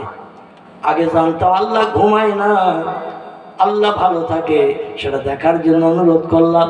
আল্লাহ পেশাব করে না, পায়খানা করে না, সেটা জানতাম, তার নমুনা পরীক্ষা তো করতে পারি নাই, কিন্তু পানি খায় কিনা আমার আল্লাহ দেখার চিন্তা নিয়ে পানির গ্লাস নিয়ে দাঁড়িয়েছিলাম। পানি তো নষ্ট হয়ে গেল, এখন কি করি? আল্লাহ ডেকে বলছে ইযহাবিলাল বাইত ইয়া মুসা ইবনে ইমরান, পানি যখন তুমি নষ্ট করে ফেলেছো, গ্লাস ভেঙেছো, পানি সব জমিনে গড়িয়ে চলে গেছে, তাহলে তুমি বাড়ি চলে যাও, আমি ঘুমাই না ভালো থাকি, ও তোমার আর দেখার দরকার নাই। মুসা নবীটিকে বলছেন আল্লাহ ঘুমের ঘরে পতিত হওয়ার কারণে গ্লাস হাত থেকে সরে যে পড়ে যেয়ে ভেঙে গেছে বলে আপনি আসতে যে আবার ফিরে যাবেন, আমার সঙ্গে দেখা করবেন না, এটা তো আমি আপনার প্রেমিক নবী মুসা পছন্দ করি না। যদি প্রয়োজন হয় বাড়ি যাব, আবার এক গ্লাস পানি আনবো, আপনার পানি আমি দেব, আল্লাহ একটু অপেক্ষা করেন, এখনো তো আপনি আসেননি। আল্লাহ ডেকে বলছেন মুসা আমি যে ঘুমাই না ভালো থাকি, নিদর্শন তো তোমার দেখিয়ে দিলাম, আর পানি আনার কোনো দরকার নাই। জোরে বলুন সুবহানাল্লাহ। আমি ঘুমাই না ভালো থাকি, আমার কোনো রোগ বেমারি ধরে না, আমি সুস্থ আছি এবং ভবিষ্যতে থাকবো, নজির তো তোমারে দেখিয়ে দিলাম, এরপরও তুমি আমার বাড়ি দিয়ে পানি আনতে চাইছো কেন? মুসা বলছে আল্লাহ প্রশ্ন করলাম একরকম আর উত্তর আর এক রকম দিয়ে আমারে বুঝিয়ে দেবেন, আমি কিন্তু ইমরানের বেটা মুসা যে কোনো উত্তর দিলে বুঝবো না। জোরে বলুন একটু সুবহানাল্লাহ। প্রশ্ন করলাম আল্লাহ তুমি ঘুমাও না ভালো থাকো, সেই নিদর্শন দেখব, আর আমার হাতের গ্লাস ভেঙে পড়ে গেছে, ঘুমিয়ে পড়লে গ্লাস ভেঙে যায়, পড়ে যায়, পানি গ্লাস ভেঙে গেলে নষ্ট হয়ে যায়, সব ঠিক আছে, কিন্তু তুমি আমার এই নিদর্শন কি দেখালে? আমি তো নিদর্শন কিছু দেখতে পেলাম না। আল্লাহ ডেকে বলছেন মুসা আমি যদি তোমাদের মতো ঘুমাই, তোমার হাতের গ্লাস ঘুমানোর কারণে পড়ে দিয়ে ভেঙে যেমন চুরমার হয়ে গেছে, আমি কোনোদিন যদি 2 মিনিট 5 মিনিটের জন্য ঘুমাই, আমার তামাম বিশ্ব ব্রহ্মাণ্ড, আসমান জমিন চন্দ্র সূর্য গ্রহ নক্ষত্র সাগর সলিল পাহাড় পর্বত গিরিরাজি সব ভেঙে চুরমার হয়ে যাবে, সব ঠকরা ঠকরি লেগে যাবে, একে অপরের সঙ্গে ঝটকা ঝটকি লেগে যাবে, ভেঙে চুরমার হয়ে যাবে, কাঁচের গ্লাসের মতো দুনিয়ার থাকবে না। এই জন্য আমি প্রতিদিন জাগ্রত থাকি, আমার কোনোদিন ঘুম ধরে না, ইচ্ছা করে ঘুমাই না, সব নিয়ন্ত্রণ করি আমি আল্লাহ জেগে থেকে। জোরে বলুন একটু সুবহানাল্লাহ। নারায়ে তাকবীর, নারায়ে তাকবীর। আমার ভাইরা, আল্লাহ পাক রব্বুল আলামিন এই তথ্য যখন মুসা নবীকে দিলেন, মুসা নবী বললেন না ইয়া রব্বি, এবার আমি বুঝতে পেরেছি, আমরা যেমন ঘুমাই, তুমি যদি এরকম ঘুমাই, তো বিশ্ব ব্রহ্মাণ্ড সব ভেঙে চুরমার হয়ে সব ঠকরা ঠকরি লেগে যাবে, ধাক্কা ধাক্কি লেগে যাবে, চুরমার হয়ে যাবে। এই জন্য তুমি জেগে থেকে নিয়ন্ত্রণ করে সবগুলো ঠিক রেখে দিয়েছো, আমার বুঝতে আর দেরি হয় নাই। জোরে বলুন একটু সুবহানাল্লাহ, জোরে বলুন সুবহানাল্লাহ। তো আমি পূর্বে যে কথাটা বলছিলাম, এই বাইতুল মুকাদ্দাসের সামনে আল্লাহ পাক আরশ পাক নামিয়ে নিয়ে এসে শূন্য স্টেজ বানাবেন, আর এই আরশ পাকের নিচে যারা দাঁড়াবে এরা হলো 4টি দলের মানুষ, নবীন, সিদ্দিকিন, শুহাদা ও সালেহিন। আল্লাহ বলছেন 4টি দলের মানুষ আরশের তলায় স্থান পাবে, সূর্যের রৌদ্র হাসরের মাঠে তাদের স্পর্শ করবে না, তাদের কোনো কষ্ট হবে না, তাদের মাথায় রৌদ্র পড়বে না, আমার আরশের তলায় ছাতার তলায় যারা দাঁড়াবে। আর এই আরশ পাকটা বাইতুল মুকাদ্দাসের সামনে স্টেজ হবে, ওখান থেকে 15,000 কিলোমিটার রাস্তা মক্কার আরাফাতের মাঠ, আমি পূর্বে আপনাদের কাছে বলতে চাইছিলাম, এই পর্যন্ত লম্বা করা হবে, যেখানে হাজিরা হজের নামাজ আদায় করেন। রাসূল পাক সাল্লাল্লাহু আলাইহি ওয়াসাল্লাম বলছেন, এই দুনিয়ার মানুষ তোমরা শোনো, পৃথিবীর কোনো ব্যক্তি যদি জিলহজ মাসের 9 তারিখের দিন আরাফাতের মাঠে 5টা মিনিটের জন্য দাঁড়িয়ে থাকে, আল্লাহ পাক তার সারা জীবনের গোনাহ মাফ করে বেগুনা মাসুম বানিয়ে ঘরে পাঠায়। জোরে বলুন একটু সুবহানাল্লাহ। এই জন্য হজ হলো ইসলাম শরীয়তের 5 নম্বরের স্তম্ভ। আমি 4টি পূর্বে বলেছি, একটা হলো কলেমা, 2 নম্বর নামাজ, 3 নম্বর রোজা, 4 নম্বর যাকাত, 5 নম্বর হলো হজ। এই হজটা হলো ইসলাম শরীয়তের 5 নম্বরের স্তম্ভ। 4টে কোণা বেঁধেছেন সুন্দর করে, একটা কোণা যদি ছেড়ে দেন তো ঝুলিয়ে পড়বে না পড়বে না? একটা কোণা ঝুলিয়ে পড়বে। এই জন্য ইসলাম শরীয়তের 5টা কোণা প্রত্যেকটি মুসলমানকে মজবুত করে বাঁধতে হবে। তো গরিবদের জন্য কোণা 3টি, একটা হলো কলেমা, একটা হলো নামাজ, একটা হলো রোজা। হজ আর যাকাত গরিবদের জন্য নয়, কারণ তাদের টাকা নাই, অর্থ নাই, এই জন্য তারা যাকাত দিতে পারে না। টাকা নাই, অর্থ নাই, হজ করতে যেতে পারে না। রাসূল পাক সাল্লাল্লাহু আলাইহি ওয়াসাল্লাম জানিয়েছেন, যাদের উপরে হজ ফরজ হয়ে গেল, আমার মাতৃভূমির দেশ, আমার মৃত্যুভূমির দেশে আসা যাওয়ার খরচ যাদের তৈরি হয়ে গেল, দুনিয়াদারিতে মত্ত হয়ে জায়গা জমি বেশি কিনতে গেল, ব্যবসা বেশি বাড়াতে গেল, হজ পাকে আসলো না, আজরাইল ডাক দিয়ে প্রাণ নাশ করে দিয়ে এলো, ওর মরণটা হয় ইহুদি কিংবা খ্রিস্টান হয়ে মারা গেল। জোরে বলুন একটু নাউজুবিল্লাহ। নবী বলছেন, ফালাইসা মিন্নি মিন ইয়াউমিল কিয়ামাত, হাসরের মাঠে তার সঙ্গে আমার কোনো সম্পর্ক থাকবে না, আর আমার সঙ্গে তার কোনো সম্পর্ক থাকবে না, যে ইসলাম শরীয়তের একটা কোণা নস্যাৎ করে দিল। এই জন্য আমি আপনাদের কাছে অনুরোধ করব, গ্রামবাসী, খোদাবক্সতলা গ্রামবাসী, আল্লাহ পাক যাদের অর্থ দিয়েছেন হজে যাওয়ার মতো, ইসলাম শরীয়তের 5ম কোণাটা মজবুত করে বাঁধেন। বেগুনা মাসুম হয়ে, নিষ্পাপী বেগানা হয়ে কাবা শরীফ পরিদর্শন করে আল্লাহর কাবা চোখে দেখে আরাফাতের মাঠে মা ওয়াকাফা আলা আরাফাতেন গুফিরাত লাহু মা তাকাদ্দামা মিন জামবিহি। আল্লাহ নবী বলছেন, আরাফাতের মাঠে জিলহজ মাসের 9 তারিখে যেখানে হজের নামাজ হয়, এখানে যদি 5টা মিনিট কেউ দাঁড়িয়ে থাকে, গুফিরাত লাহু মা তাকাদ্দামা মিন জামবিহি, আল্লাহ তার সারা জীবনের গোনাহ মাফ করে বেগুনা মাসুম বানিয়ে দেন। জোরে বলুন একটু সুবহানাল্লাহ, একটু জোরে বলুন সুবহানাল্লাহ। দেখতে দেখতে 2 ঘন্টার মতো হয়ে গেছে, শীতের রাত গভীর হয়ে গেছে। আসুন আমাদের মা, দাদা, দাদি, আপনজন, আত্মীয় স্বজন যারা নীরব নগর অন্ধকার কবরস্থ আছে, তাদের আত্মার কল্যাণের জন্য আমরা একটু মাগফিরাত কামনা করব। আচ্ছা জি বলবেন। হ্যাঁ নাম বলুন। গিয়াসউদ্দিন আহমেদ, তিনি 10 ব্যাগ সিমেন্টের প্রতিশ্রুতি দিয়েছেন। নারে তাকবীর। আল্লাহ দান কবুল করুন, সকলে বলুন আমিন। শামির উদ্দিন ঘোষতলা 5 বস্তা সিমেন্ট। নারে তাকবীর। শাহিন আক্তার, এই গ্রামের মানুষ 5000 টাকার প্রতিশ্রুতি দিয়েছেন। নারে তাকবীর। ওবায়দুর রহমান, এই গ্রামেরই মানুষ, 1 কুইন্টাল রডের প্রতিশ্রুতি দিয়েছেন। নারে তাকবীর। কালু মিয়া, তিনি 5 ব্যাগ সিমেন্টের প্রতিশ্রুতি দিয়েছেন। নারে তাকবীর। দুরুল ইসলাম ঘোষতলা 5 ব্যাগ সিমেন্ট। নারে তাকবীর। আব্দুল হামিদ, ডাকনাম রিপন, 5 ব্যাগ সিমেন্ট দিয়েছেন। নারে তাকবীর। আবুল বাসার, তিনিও 5 ব্যাগ সিমেন্টের প্রতিশ্রুতি দিয়েছেন। নারে তাকবীর। শাম মোহাম্মদ মিয়া 5 ব্যাগ সিমেন্ট। নারে তাকবীর। শাকির মিয়া 5000 টাকা। নারে তাকবীর। Shahidul Islam 5 bag cement. নারে তাকবীর। ইসমাইল মিয়া, এই গ্রামেরই 5 ব্যাগ সিমেন্ট। নারে তাকবীর। মিঠুন মেম্বার ঘোষতলা, তিনি 10,000 টাকার প্রতিশ্রুতি। নারে তাকবীর। আচ্ছা, আব্দুল সালাম হাই স্কুলের মাস্টার, তিনি 1 কুইন্টাল রড। নারে তাকবীর। ইব্রাহিম মিয়া, তিনি 500 টাকার প্রতিশ্রুতি দিয়েছেন। আল্লাহ দান করুন, কবুল করুন। নারে তাকবীর।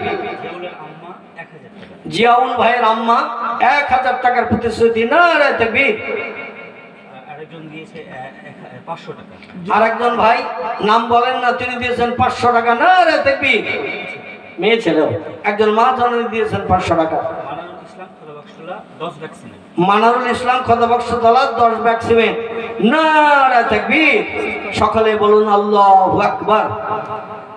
দানি যারা দান করে তারা, দানি যারা দান করে তারা